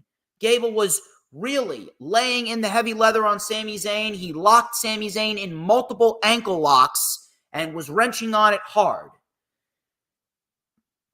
Sami Zayn ended up hitting the haluva kick, but his ankle gave way. He could not make the cover in time. Sami Zayn made the cover, but Gable reversed it. Great near fall. Gable with a bridging German. Zayn kicked out. The ankle lock was locked in again. Sami Zayn rolled up Chad Gable, and Sami Zayn wins. Sami Zayn is going to WrestleMania to fight Gunther for the Intercontinental Heavyweight Championship. I do not want to come out here and say that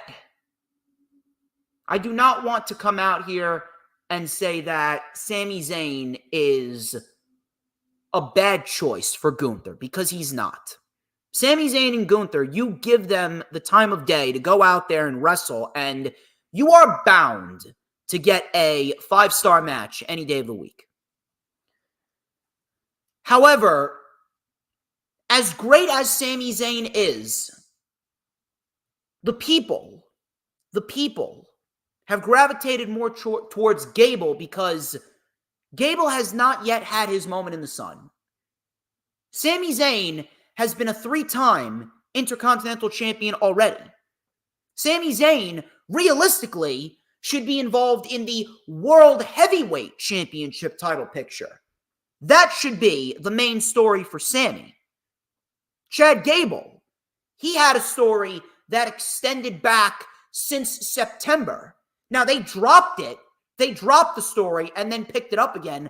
They should have kept that story going all throughout the fall, going into the new year. Chad and Gunther should have always been the plan for WrestleMania. But they went with Sami Zayn because Sami Zayn realistically doesn't have a place on the card.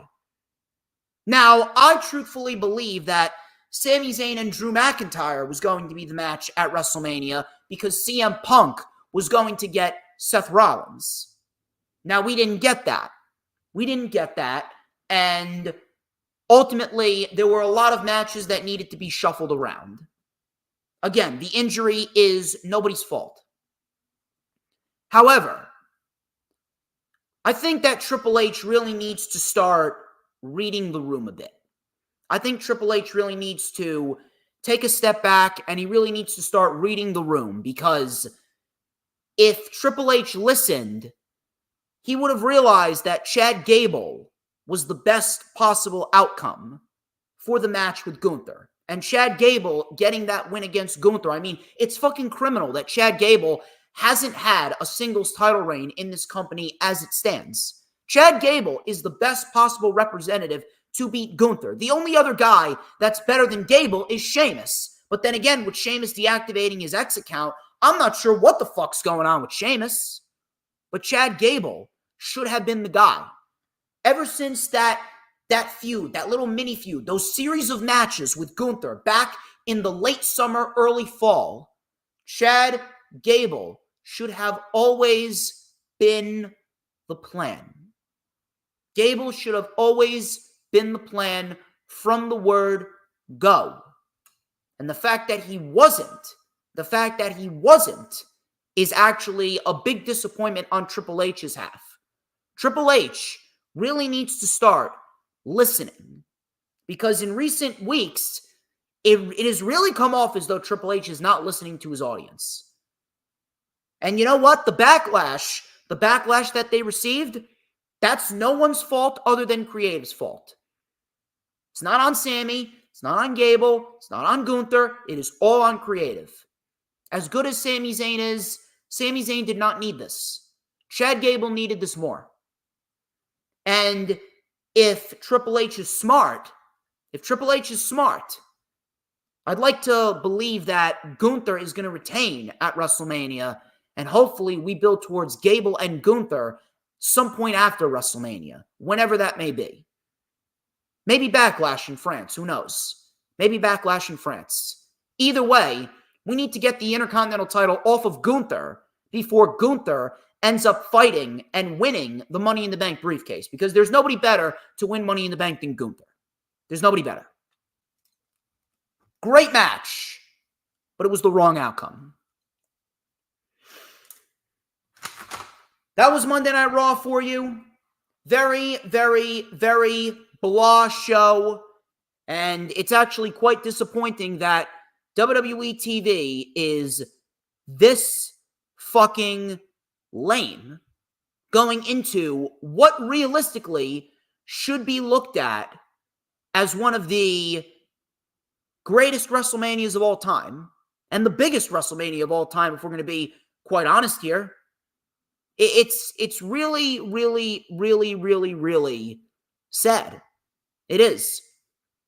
I'm taking a look at this WrestleMania card up and down, and I could not give a single shit about the entire build whatsoever. I'm just sitting here saying, hey, I just want to get to the show. I'm not even bullshitting you right now.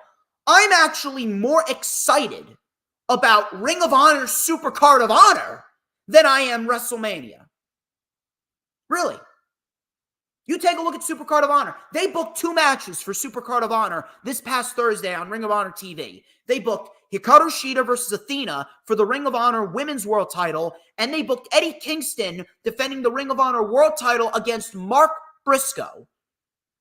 I'm more invested in fucking Mark Briscoe finishing his story, more so than I am Cody Rhodes finishing his. That shouldn't be the case. That shouldn't be the case at all. Triple H has not done a good job whatsoever with the WrestleMania 40 build. And that's very, very, very sad. 2024 has not been that good of a year for WWE TV. It just hasn't.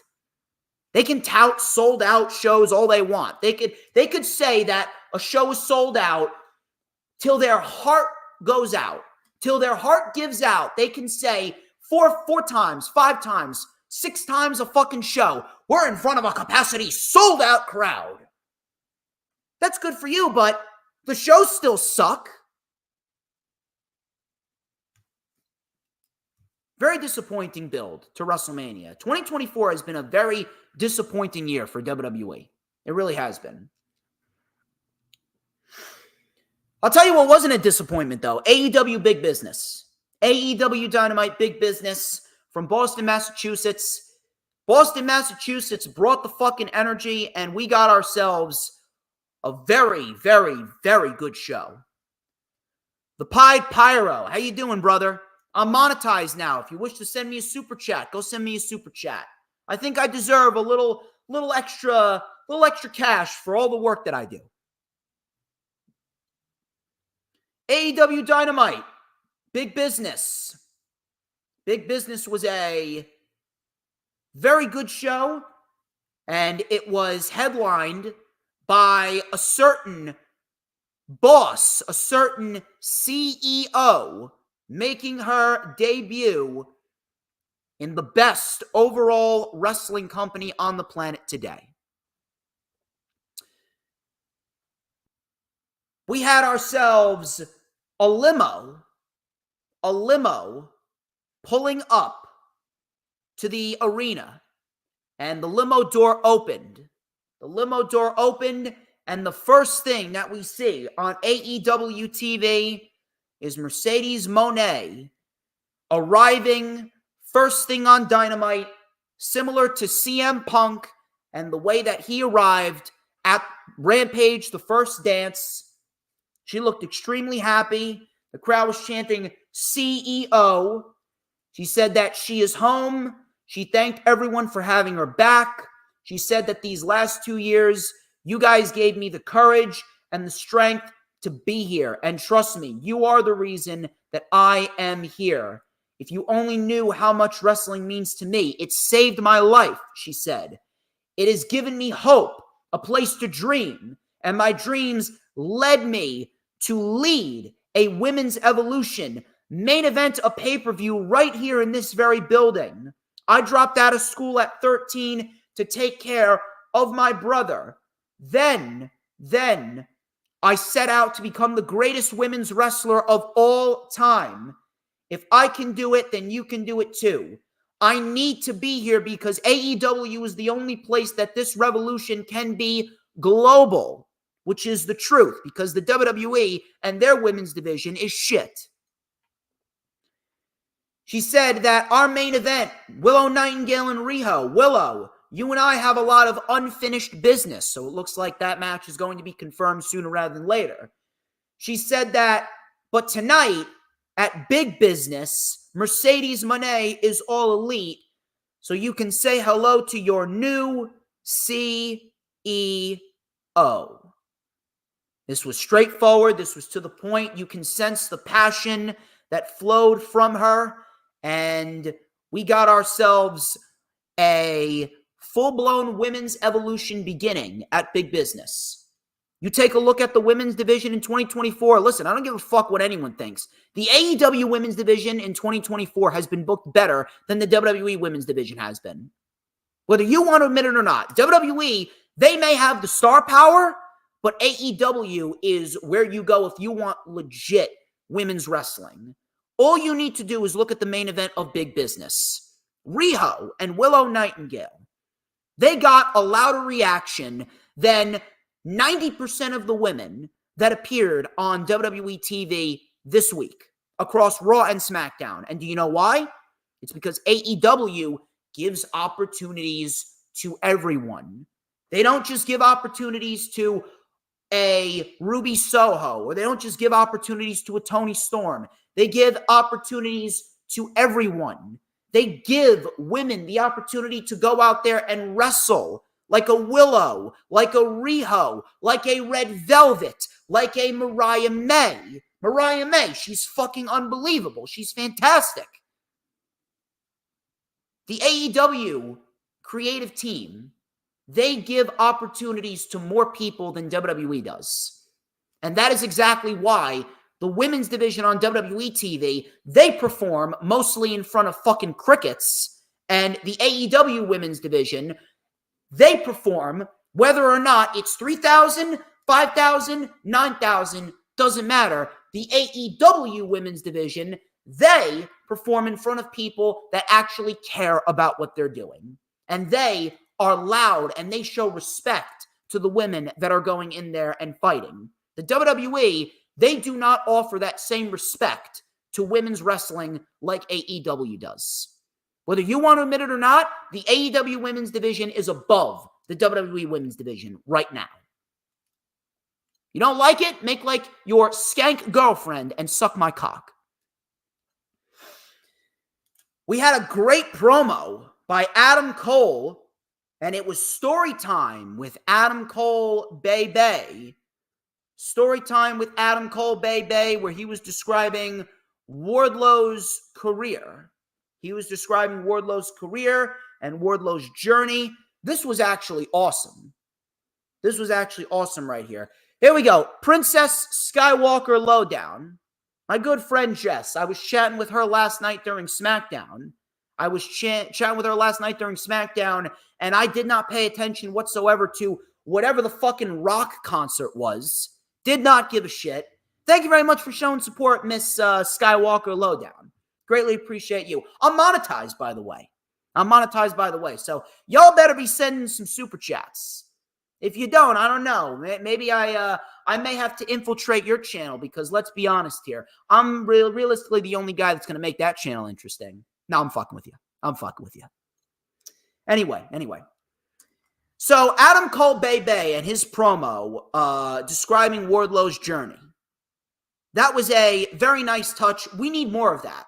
I'd love to see more of that type of shit, because that shit really just adds layers to the Undisputed Kingdom and people like the Undisputed Kingdom. It adds a little sense of importance, where they got themselves their own type of characters. They're sitting in this fancy library. They're wearing these nice suits, the nice dress pants and the dress suits. They're acting very high class.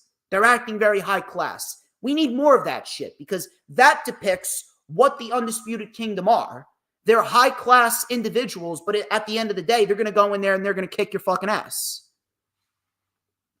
Wardlow and Samoa Joe, they fought for the AEW World Championship to start the show, and this was easily the best Samoa Joe versus Wardlow match that we've seen. Out of the 3 matches that we've seen, this was the best match out of all the matches that we've seen with Samoa Joe and Wardlow. This was very good. Both men were on point. Both men went out there. They were beating the shit out of each other. They were hitting heavy. Wardlow was doing what he does best. He was doing some power moves. He was flying off the top rope. Wardlow looked good. But the ending was rather questionable. Wardlow was choked out. He did not tap. He did not get pinned. He passed out. He passed out, and then Swerve Strickland came marching out to the ring, and Joe walked away. I can't really sit here and claim that the ending was correct. Not because Wardlow didn't win, but it was because of the way that he lost. I didn't think whatsoever that Wardlow was going to win the championship. Now, he looked great. The match was very good. Both men looked great. But if you were going to have Wardlow lose, then it should have resulted in either MJF or Adam Cole coming out to cost him. Now, I don't know what the deal is with MJF. MJF and his injury has been kept very close to the chest. We have not heard any specifics regarding MJF's labrum injury. We don't know if it's a partial tear. We don't know if it's a full tear. We don't know if he is going through physical therapy or not. We do not know anything. MJF's been very, very silent. Very silent. But Adam Cole costing Wardlow, that would have made more sense because Adam Cole would come to the conclusion that, you know what, I don't think Wardlow's going to do the right thing and give me the championship. So you know what? Let's fuck Wardlow over. Let's kick him out. Then again, a story can still be made from this.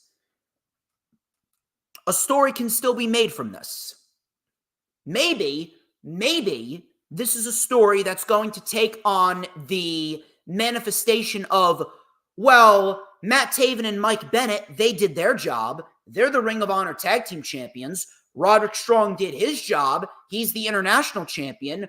Wardlow didn't do his job. Maybe they're going to kick out Wardlow because Wardlow cannot get the job done and he cannot become a champion. Maybe that's how they're going to play this out. Maybe they're going to kick Wardlow out because he failed to win a championship like his fellow Undisputed Kingdom brethren. And then maybe we see the return of MJF. Maybe we see the return of MJF and Wardlow, they reunite. And then they can insert FTR in there, and then maybe we get a blood and guts match in July. It will be the reunited Pinnacle versus the Undisputed Kingdom. It's the only thing that makes sense. Realistically, the only thing that makes sense. Now, that all depends on if MJF is ready to come back. That depends on his injury status. We do not know what the deal is. At this point, we're just going to have to wait and see. But there has to be a story to come out of this. Because if Adam Cole or MJF didn't cost Wardlow, then realistically, the Undisputed Kingdom is going to have to kick Wardlow out because he could not get the job done and he could not win a championship for the group. Otherwise, I mean, Wardlow is essentially going to be a background player again. He's going to be a background player. And that's not right. Very good match, though. Very good match. Kazuchika Okada and the Young Bucks. They took on Eddie Kingston, Penta, El Cero Miedo, and Pac. Kingston, he wanted Okada, but Okada tagged in Matthew. By the way, it was Matthew Jackson's birthday. Matthew Jackson's birthday this past Wednesday. Happy belated birthday to Matthew. Speaking of birthdays, Billy Ann Wolf, one of my good friends from upstate New York State, she recently just celebrated her birthday yesterday. Happy birthday to her. And then today, good friend of mine, Gunner Trash. Gunner Trash, he is fantastic. Gunner Trash, it is his birthday today on 3/16 day. Greatly appreciate you. Greatly appreciate you. I greatly appreciate everything and all the support that you've done for me, Gunner Trash. And I look forward to seeing you wrestle next month at the Williams Center in Rutherford, New Jersey at ISPW Wrestling's War at the Williams Center.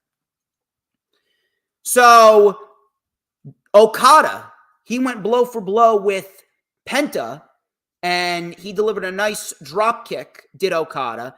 The Elite were in control. Coming back from commercial, Eddie was isolated. He had a belly-to-belly on Matthew, tagged to Penta, crossbody on the Bucks, double DDT on the Bucks, super kick to Okada, missile drop kick by Pac, double plancha on the Bucks. Crowd was chanting, "This is awesome." Diving foot stomp by Penta, 450 splash by Pac on Nicholas. Okada saved it. Eddie Kingston tagged in, and Kingston and Okada went back and forth. Okada with a DDT. Enziguri by Pac. Wheelbarrow facebuster by Matthew. Canadian Destroyer by Penta. Super kick by Nicholas. The referee was distracted. Nicholas with a low blow on Eddie.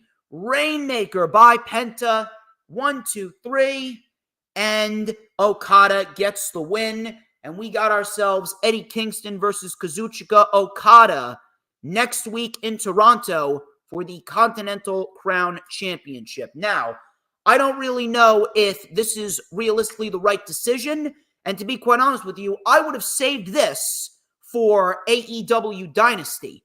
However, the only thing that I can really think of, the only reason why they would be doing this match next week is because maybe they want to do Okada versus Pac at Dynasty for the Continental Crown. Now, Okada and Pac, that is the better match. That is the bigger match to do for Dynasty. And I don't necessarily mind that, but I don't know. I can't help but feel that's a little bit disrespectful to Eddie Kingston. But then again, it is going to make Dynasty more important. Because if we're going to get Pac and Okada for the Continental Crown Championship, I mean, Dynasty, if we may be looking at a pay-per-view that's going to outshine Revolution. So that is the only reason why I can think that they're booking the Okada and Kingston match for next week. Listen, Tony Khan said he's going to make March a very, very, very special show. Or a very special month worth of shows.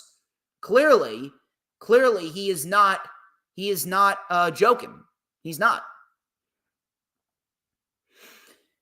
Now, from there we go into a promo with Will Ospreay. Will Ospreay, bruv. Will Ospreay, bruv. He was interviewed by Tony Schiavone. Ospreay, he was very happy. He said he wanted the opportunity to speak to the most beautiful people of Boston. He said that he's always wanted to emulate Bryan Danielson. He says that he has been staring down the lens of a Japanese camera saying that he's the best. Bryan said to prove it. He goes, after my match with Omega, people were talking about one thing, the Tiger Driver 91. Bryan then asked if it was worth it. And I said, yeah, bruv, it was worth it. This match means more to me because there has been a phrase that's been following me called restore the feeling.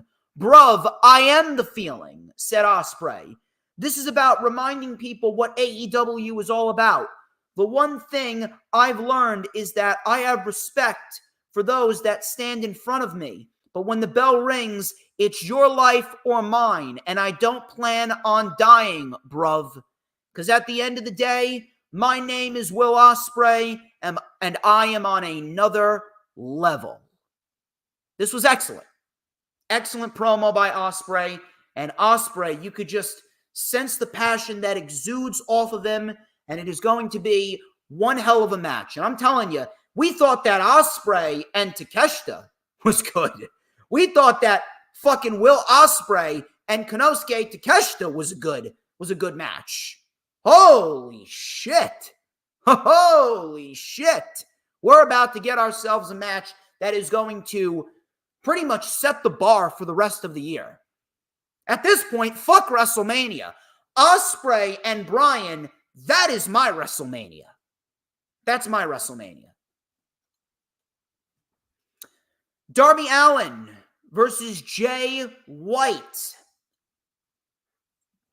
Darby Allin versus Jay White. We got ourselves a very good wrestling match with these two and a much-needed win for Jay White.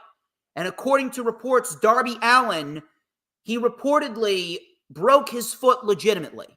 Darby Allin legitimately broke his foot. He legitimately broke his foot, and unfortunately, he cannot climb Mount Everest. He cannot climb Mount Everest, and he is going to have to wait until 2025. It's almost as if that broken foot may have saved Darby Allin's life. That broken foot may have saved Darby Allin's life, and it looks like God was watching over Darby Allin. God was watching over Darby Allin, and he says that you are not climbing Mount Everest until 2025. We'll see what happens next year. But Darby Allin and Jay White, they delivered a very good match. Darby Allin with a swanton bomb to the floor. That was supposedly when he broke his foot. Darby Allin was sent over the steps and through the barricade at ringside. Coming back from commercial, Darby bounced off of the top buckle, back and forth roll-ups. Both men were trading. We had a coffin splash, but Jay White countered it into a German suplex, which looked very nice. Uranagi by Jay White for a 2 count. Scorpion death drop by Darby for a 2. Coffin drop on the apron, but Jay White moved.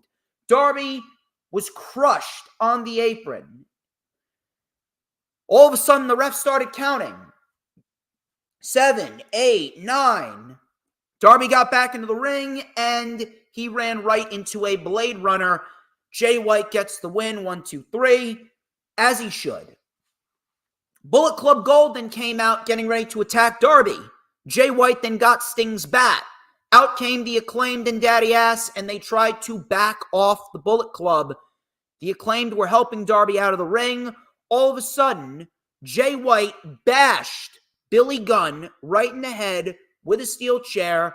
The Guns attacked the Acclaimed. We had a Blade Runner on Billy Gunn, and the bat was used to crush Darby Allin's ankle in a steel chair. And finally, we got the breakup of the Bang Bang Scissor Gang.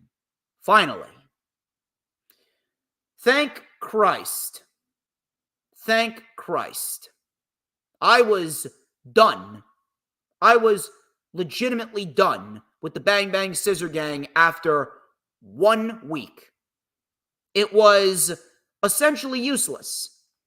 It was essentially useless, and I was completely done and over the fact that the Bang Bang Scissor Gang was a thing. I was over it. Because the personalities do not gel well together. They don't.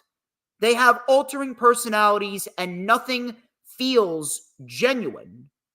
Nothing does. I'm sorry. Nothing ever feels genuine when it comes down to the Bang Bang Scissor Gang. They were not meant to be teammates. They were meant to be opponents. Now, thankfully, it only lasted about 5-6 weeks. But now the Bullet Club, they're back to being the fucking Bullet Club. Now it's time that we get that title for title match. And if we're going to get that title for title match, I'm looking at Supercard of Honor. I'm looking at Supercard of Honor in Philadelphia on April 5th, and we get ourselves Jay White and the Guns versus the Acclaimed and Daddy Ass for the Ring of Honor and AEW World Tag Team Championships title for title. That's what I'm looking at. I'm looking at that match as a marquee match for Ring of Honor, Supercard of Honor, and I am giving both sets of championships to the Bullet Club. That is the best route to go. That is the best route to go, and it is not needed. It is not needed to have the Acclaimed hold the Trios championships for much longer. The best possible outcome would be Bullet Club winning both sets of Trios championships and just holding those championships all throughout the spring and summer. They need to go on a roll, and they need to be a priority on AEW and Ring of Honor TV. Chris Jericho and Hook, they took on the Gates of Agony. This was probably the weakest thing on the show, not because it was bad, not because it was a bad match. It was a fine match, but it was very basic. It was a very basic, very generic tag team match. And when it comes down to it, Chris Jericho, he just doesn't have that same feeling that he did a couple years ago. And the reason being, it's because of two things. Number one, Chris Jericho as a babyface just doesn't work. Chris Jericho is not all that good of a babyface. The last time that Jericho came off great as a babyface was when he was feuding with MJF in 2021. That was the last time Jericho came off great as a babyface. Jericho needs to be a heel. A tag team with Hook, it's not going to do it. A feud with Hook, that will do it. We need to get the asshole Jericho back. We need to get prick Jericho back. That will make Jericho feel a lot better. And then the second reason is because of the fact that as good as Jericho is, and he is great, let's not kid ourselves. Jericho, he's one of the greatest of all time. One of the greatest of all time. He can still perform at a high level. Matter of fact, you take a look at his matches this year, he's put on a solid streak of matches. He had a solid match with Matt Sydal on Rampage. He had a very good match with Kyle Fletcher on Dynamite. He had a great match with Konosuke Takeshita back at Phoenix, at the Phoenix episode of Dynamite last month. That was a great match. He had a very solid match against Teton on Collision, and I'm sure the match next week against Hook is going to be very good. The man can still perform at a high level, and that's great for him. But when you think about Jericho, I want you to ask yourself this question. What has Jericho done? What has he done? Or for the better question is, what hasn't he done? What is there left for Jericho to do? Not just in AEW, but in professional wrestling as a whole. Think about that. He's pretty much done everything. He's done everything there is to do. And Jericho really hasn't been involved in anything important. The last time that Jericho felt important and the last time that Jericho was at a peak was when he was the Ring of Honor World Champion back at the end of 2022. And that didn't even last very long. That lasted 3 months? But that reign was great. That reign was fucking awesome. He was putting on bangers every week. He actually put over Claudio and helped Claudio back at Ring of Honor Final Battle in 2022. That was the last time that Jericho was involved in something important. But the last year, all Jericho's been doing is putting over the young talent. Now, that is the role that he should be in. That is the role that he should be in. But at the same point in time, it just feels like he's done everything there is to do. If I was to describe Chris Jericho, he's just there. He's there. He's not helping the show. He's not hurting the show. He's just there. Because there's nothing left for him to do. He could retire tomorrow and he can go into whatever Hall of Fame you want to put him in. At this point, Jericho is just playing Ring Around the Rosie in AEW. He's playing Ring Around the Rosie in the mid-card. There's nothing left for him to do. He has had a career that many people would kill for. Now, he can still wrestle, but there's really nothing that Jericho has been involved in that has had a lot of substance. It's not that he's shoved down our throats. If he was shoved down our throats, he'd probably be a champion again. He's not a champion. He hasn't been a champion since he won the Ring of Honor World title. He put over Ricky Starks. He put over Adam Cole. He put over Will Ospreay. He put over Powerhouse Hobbs. He got squashed by Powerhouse Hobbs, actually. He put over Ricky Starks and Big Bill. He put over Konosuke Takeshita. He's going to put over Hook. He's going to put over Hook next week. He's done everything there is to do.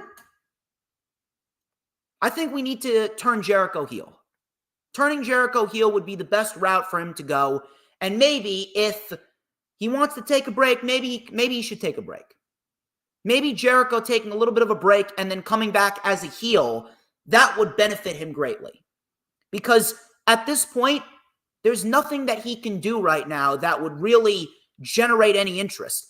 Unless you're going to have Adam Copeland win the TNT title, and maybe we see Jericho turn heel and fight Adam Copeland and reignite that rivalry. Because I remember they had a series of solid matches back in the day. But then again, after he gets done with Adam Copeland, I mean, what else is there for him to do? Really nothing left. Maybe a match with Daniel Garcia. I wouldn't mind Jericho versus Daniel Garcia. We haven't gotten that match. Maybe we see Jericho and Daniel Garcia, and maybe Jericho puts over Garcia. I wouldn't mind it. But again, it's very, very hard for me to think of anything that Jericho hasn't done. He's had a career, and there's really nothing left for him to do. So what is he going to do? He's just hanging around. That's it. We'll see what happens. Not a bad match. But realistically, nothing of substance here. Hook is going to get the victory over Jericho next week, as he should. Kyle O'Reilly and Roderick Strong, they had a little segment, and Strong gave Kyle O'Reilly his blessing to do things on his own. So it looks like Kyle O'Reilly, he's going to be working his way up to a potential title match in the future. Mercedes Moné actually had a little interaction with Riho before the main event. Willow Nightingale and Riho, they delivered a very good women's match in the main event. Whether you love her or you don't love her, Riho is a very good professional wrestler. Willow Nightingale ended up getting the win. And the crowd was actually chanting, "This is awesome," during the match. Riho and Willow actually worked very well together. Willow gets the win. Julia Hart and Sky Blue came out and they attacked Willow, resulting in Mercedes Moné coming out. She bashed Sky Blue and then delivered the Moné Maker on Julia Hart. And she stands tall. So it looks like that Willow, she could be all but confirmed to get the TBS Championship. It's going to be interesting to see how that plays out. I'm not really sure how they're going to do that. I'm not sure if it's going to happen at Battle of the Belts. I'm not sure if it's going to happen at Dynasty. We'll have to wait and see. But that was Dynamite. And it was a great show. I'll tell you what wasn't a great show, SmackDown. SmackDown was not a great show. The Rock had the Rock concert that kicked off the show, and considering that she's in here, I may as well say this. I was talking to her. I was talking to Princess Skywalker Lowdown. I was talking to Jess for the first 45 minutes of SmackDown, and I was pretty much having a conversation with her rather than listening to the Rock concert. So I had no idea what he said in specifics. I did take down a couple of notes.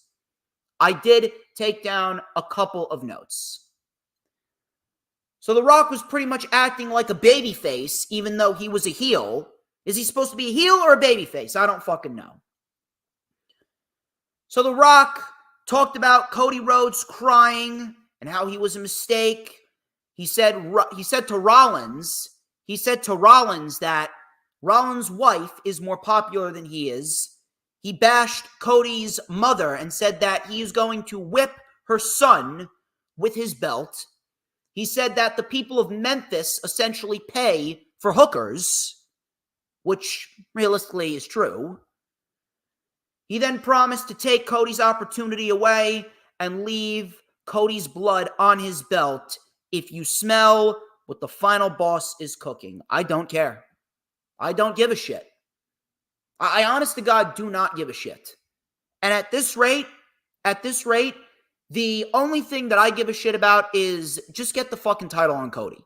Get the title off of Roman and put it on Cody, because the longer the title is on Roman, the worse that the WWE is going to become. SmackDown and the people on SmackDown have absolutely no direction. So here's what they did on SmackDown. We've been having some tournament bracket matches, right? Some tournament bracket matches to see who is going to fight in the six-pack ladder match at WrestleMania. So we got ourselves two qualifying matches, two tag team qualifying matches, and the tag team matches ended up being fairly solid. Now, I will say this. I appreciate the fact that they're putting a focus on tag team wrestling, but can I please ask, is WWE allergic to giving us fresh matches? How many rematches did we get on this show? We got Legado del Fantasma versus the LWO. These two factions have been feuding, and they have been having matches almost every fucking week for the last 4 months on WWE TV. Rematch number 1. Then you got the New Catch Republic versus Pretty Deadly. Good match, but this is the 4th time that we've seen them in the ring together with each other. 4 matches with each other. How many matches does Pete Dunne have to compete with whatever fucking partner, Ridge Holland or Tyler Bate? How many fucking times do we need to see Pete Dunne in some form of a tag team match against Pretty Deadly? We've seen this shit time and time and time and time again. Then you got Dragon Lee and Santos Escobar. 2 minutes. Might I remind you that these two have fought 4 times since November. And Dragon Lee, he was in control for about 99% of this match. He took 0 offense, and Santos Escobar delivers 1 Phantom Driver after 2 minutes, barely even 2 minutes, and Dragon Lee loses. What a fucking waste of time. Then you got Randy Orton and Grayson Waller. Very basic match, and we get LA Knight versus AJ Styles booked. LA Knight and AJ Styles booked. SmackDown match on WrestleMania. That is a SmackDown match on WrestleMania. Why is LA Knight not in the WWE United States title picture? I'm sorry, but that is extremely, and I mean extremely, fucking pathetic. And then you got Bayley and Dakota Kai in the main event. Yeah, how much did Mercedes Moné have to do with that match closing the show? And guess what? It ended via a disqualification. Oh, and guess what? Next week, guess what? Next week we got Street Profits versus AOP. Again, another fucking rematch. It's unfucking believable. I swear to God. You're telling me that you couldn't have given us the Street Profits versus the New Catch Republic? You couldn't have given us the LWO versus Pretty Deadly? You couldn't have given us the Authors of Pain versus the OC? No. You had to give us the same fucking matches that we've been seeing for God knows how fucking long now. Swear to God, nothing but rematches. Nothing but rematches. End the brand split. End it. End the brand split and have everyone float between both shows. It's ridiculous that I need to see the same fucking matches over and over and over again on TV.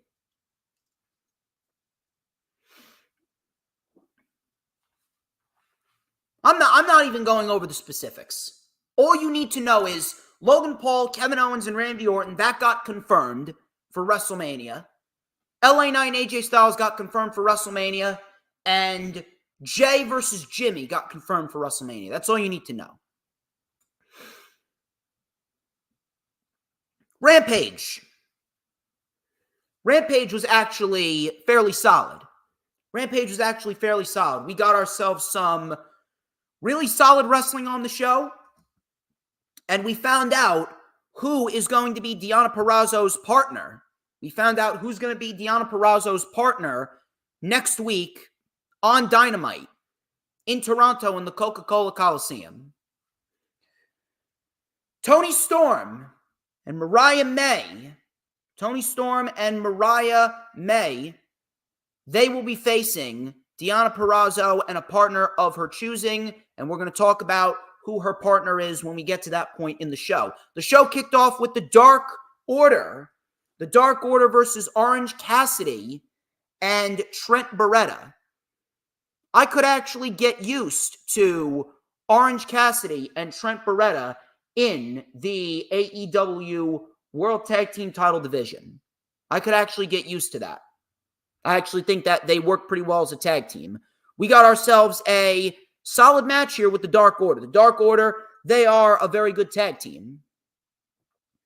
So, Trent Beretta and Orange Cassidy had the early advantage. Evil Uno caught with a Stun Dog Millionaire by Cassidy.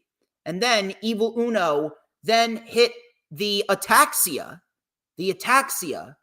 for a 2 count. Coming back from commercial, Cassidy and Trent, they mounted a comeback. We had a German suplex by Trent, half and half suplex on Silver. Uno then delivered a boot, and Silver hit a code red on Trent Beretta for a 2. Silver then with a cannonball off the apron on Cassidy. He caught a spear by Trent Beretta on the floor. Uno then with a swanton bomb off the top rope onto Trent. Cassidy with a suicide dive into a tornado DDT on the floor on Evil Uno. We had a backbreaker by Uno on Cassidy. We had a stunner and a German suplex. End of days combination by the Dark Order, which looked very nice. Cassidy saved it. Cassidy with an orange punch to Silver. Orange punch to Evil Uno. And then a strong 0 on Silver by Trent Beretta. And Trent Beretta and Orange Cassidy, they win, and they got themselves a spot in the AEW World Tag Team Title Tournament, and we're going to go over that in just a little bit. I don't mind them as a tag team. I don't. I do not think that they're going to win the tag team titles. I don't think that they're winning the tag team titles, but I would not mind. I would not mind whatsoever if we see a heel turn by Trent Beretta. Maybe we see Trent Beretta get a little jealous of Orange Cassidy. We've seen the turn tease itself a little bit here and there. Maybe we see Orange Cassidy spend a little time in the undercard before he starts going after championships again. Toni Storm and Mariah May, they took on Kayla Sparks and Little Mean Kathleen. And this was pretty much a showcase match. However, I gotta say, whoever made the call to pair Mariah May and Toni Storm together, that person deserves a raise. These two look absolutely fantastic together. They bounce off each other very well. And Mariah May, it's actually quite scary how much she looks like Toni Storm. So, this was a pretty basic showcase match. Deonna Purrazzo then came out, and she put her hand out to the tunnel, and she revealed her partner to be none other than Thunder Rosa. They are officially partners for Wednesday. Mariah May and Toni Storm then left the ring, and Thunder Rosa and Deonna Purrazzo stood tall. Now, I will be the first one to tell you, I was actually expecting Britt Baker and or Jamie Hayter. I was expecting one of those two. I'm not sure what the injury status is on Jamie Hayter. I am not sure what the injury status is on Britt Baker. But I have to say that this is not a bad call. This is not a bad decision at all. I don't want people to get all up in arms upset just because Jamie Hayter and Britt Baker did not return. I don't want people to get all up in arms and upset because Thunder Rosa being involved in this makes sense. Because if you remember, back in 2022, when Thunder Rosa was the women's champion, she was supposed to fight Toni Storm at All Out in 2022, but then she got a back injury. She got a back injury and she couldn't compete. Now that she's back and Toni Storm's the women's champion, now she has a valid case to be challenging for the women's championship because she's been winning matches and she never lost the championship. She had to give it up. Now, I was expecting Britt Baker and or Jamie Hayter, but I am not going to sit here and complain about Thunder Rosa when we tend to bash professional wrestling here on this show when shit doesn't make sense. I can't bash this because Thunder Rosa makes sense. Thunder Rosa being involved in the women's title picture makes sense. And we got ourselves a match for Dynasty. So we got Bryan and Ospreay. We got Thunder Rosa and Toni Storm. And then we'll probably get Swerve and Joe. We'll probably get Okada and Pac. I can't sit here and shit on the fact that Thunder Rosa is being involved in the women's title picture. That's where she should be. That's where she should be. And not only that, I like the fact that Mercedes is not being thrusted into the women's title picture immediately. Mercedes is going to work her way there. She's going to win matches en route to getting to the title picture. That I can appreciate. The AEW World Tag Team Tournament bracket. There are 10 teams. We have a 10-team tournament where we'll have 4 teams battling to see who will fight in the wild card positions. So in the first round, we got Ricky Starks and Big Bill, the former champions. They're taking on Top Flight. FTR, they're taking on a wild card participant team. And the wild card participant team will be determined tomorrow. Well, actually, not tomorrow. Tonight on Collision. Tonight on Collision, it's going to be the Infantry versus the House of Black. And the winners will be the wild card, and they will fight FTR. And then on the left side of the bracket, we got a rewind. We got a rewind from the initial tag team title tournament back in 2019. It's a runaround of Private Party and the Young Bucks. They got that match. Then you got the Undisputed Kingdom. They will be taking on the wild card of Best Friends or the Don Callis family. One of those two teams will be the wild card, and they will end up fighting the Undisputed Kingdom. We'll see how that plays out. The only gripe that I have is the Blackpool Combat Club are not involved. That's the one thing that I have a gripe with. If anything, the Blackpool Combat Club should have taken the place of the Undisputed Kingdom. Taven and Bennett, they don't really need to be there. As good as they are, they don't need to be there. That's the only gripe that I have with this tournament. Otherwise, the fact that we got some new teams in there, we got Top Flight in there, we got the Infantry in there, we got Don Callis family in there. I think this is going to be a very nice showcase to see who is going to be tag team champions sooner rather than later. This is a very nice way to showcase the tag team division going forward. So I can't really sit here and complain about that.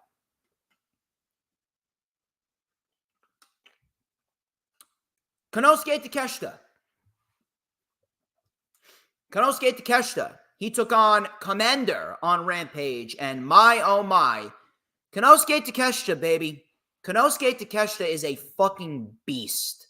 Konosuke Takeshita is an absolute fucking machine. I am actually dead shocked at how good Konosuke Takeshita is. Konosuke Takeshita is absolutely fucking unbelievable. Unbelievable. This match went 10 minutes. 10 minutes, and this was one of the most effective 10-minute matches that I've seen. Absolutely fucking unbelievable. Konosuke Takeshita and Commander, 10 minutes. Very good match for 10 minutes. At this point, they may have no choice but to put the TNT title on Konosuke Takeshita sooner rather than later.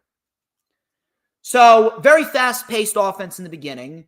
We had double knees and a lion salt by Commander. Takeshita, with a huge release German suplex, turned Commander inside out. Coming back from commercial, Commander with a beautiful moonsault to the floor on Takeshita. Springboard Hurricane Rana for a 2.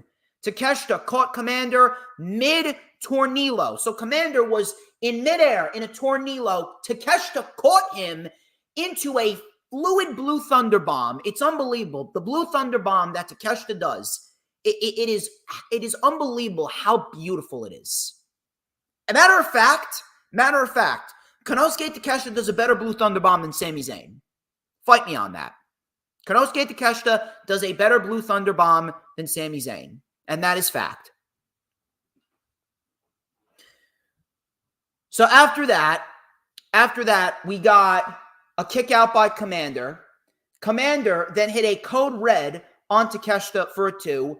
Commander with a springboard Canadian Destroyer. Absolutely unbelievable. Absolutely unbelievable. After that, we had the tightrope shooting star press. Tightrope shooting star press. He went for it, did Commander, but Takeshita got the feet up. Takeshita got the feet up, and Takeshita inevitably put down Commander with a pop-up powerbomb, a V-trigger, and a spinning Falcon Arrow, which looked great. And Takeshita gets the win in a very good match. Takeshita continues to add. He continues to add onto his resume in 2024. His resume of excellent, and I mean excellent fucking matches. And an excellent match with Darby, and an excellent match with Jericho. Excellent match with Will Ospreay. And a very good match here with Commander. Takeshita's on a fucking roll. We need Takeshita in more singles matches. More singles matches going forward. And then in the main event, it was the Undisputed Kingdom in Top Flight and Action Andretti. It was a 6-man match. 6-man tag team match. Pretty solid match here. Solid match here. Really nothing over the top. The Undisputed Kingdom ended up getting the win with the end of Heartache from Roderick Strong. They needed that win. Undisputed Kingdom needed that win after Wardlow lost on Dynamite. Glad that the Undisputed Kingdom got a win. I don't really know what they're going to do with Roderick Strong because there's really no clear-cut challenger for Strong. Maybe Hook? Maybe we see Hook challenge Roderick Strong? Maybe that is a good spot for him. I'm not going to lie.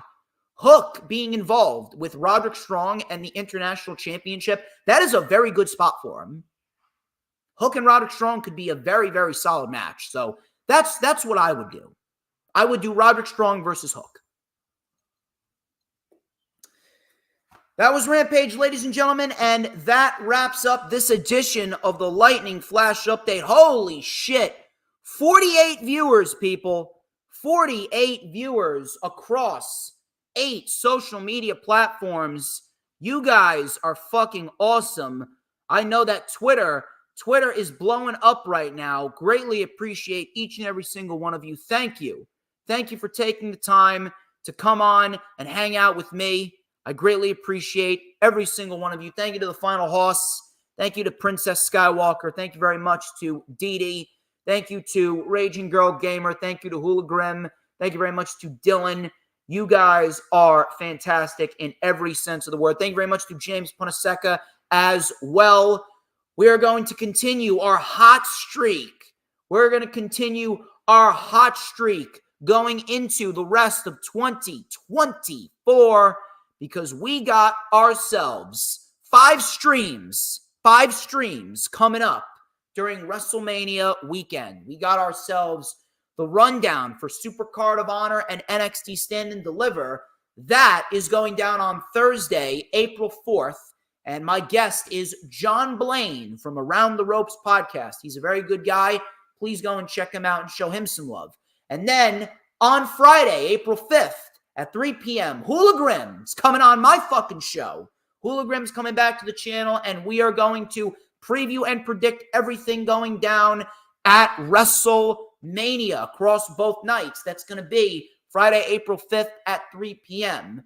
And then on Saturday afternoon at 4:30, it is the rewind for Ring of Honor, Supercard of Honor, and the rewind for NXT Stand and Deliver. It's going to be a dual rewind, just like it was last year. Then on Sunday, April 7th at 2 p.m., the rewind for WrestleMania, night number 1. And then on Monday, April 8th at 2 p.m., the rewind for WrestleMania, night number 2. 5 streams, people. 5 streams across 5 days. It is going to be the busiest period of the DJ Storms calendar year. Please set your notifications and set your calendars. Till next time, I am DJ Storms, and this has been the Lightning Flash Update. But before we get out of here, very important question that all must answer, and you already know the drill, people. The question is, who runs the IWC? Who runs the IWC, people? Let me take a drink of my ice water. I will tell ya who runs the IWC. Who but DJ motherfucking Storms. Matter of fact, I don't just run the IWC. I am the IWC. And don't you ever forget it. Cause we want retribution. Oh yeah, we want retribution. Oh yeah, we want retribution. Oh yeah, we want retribution. Yeah, we ran out of patience.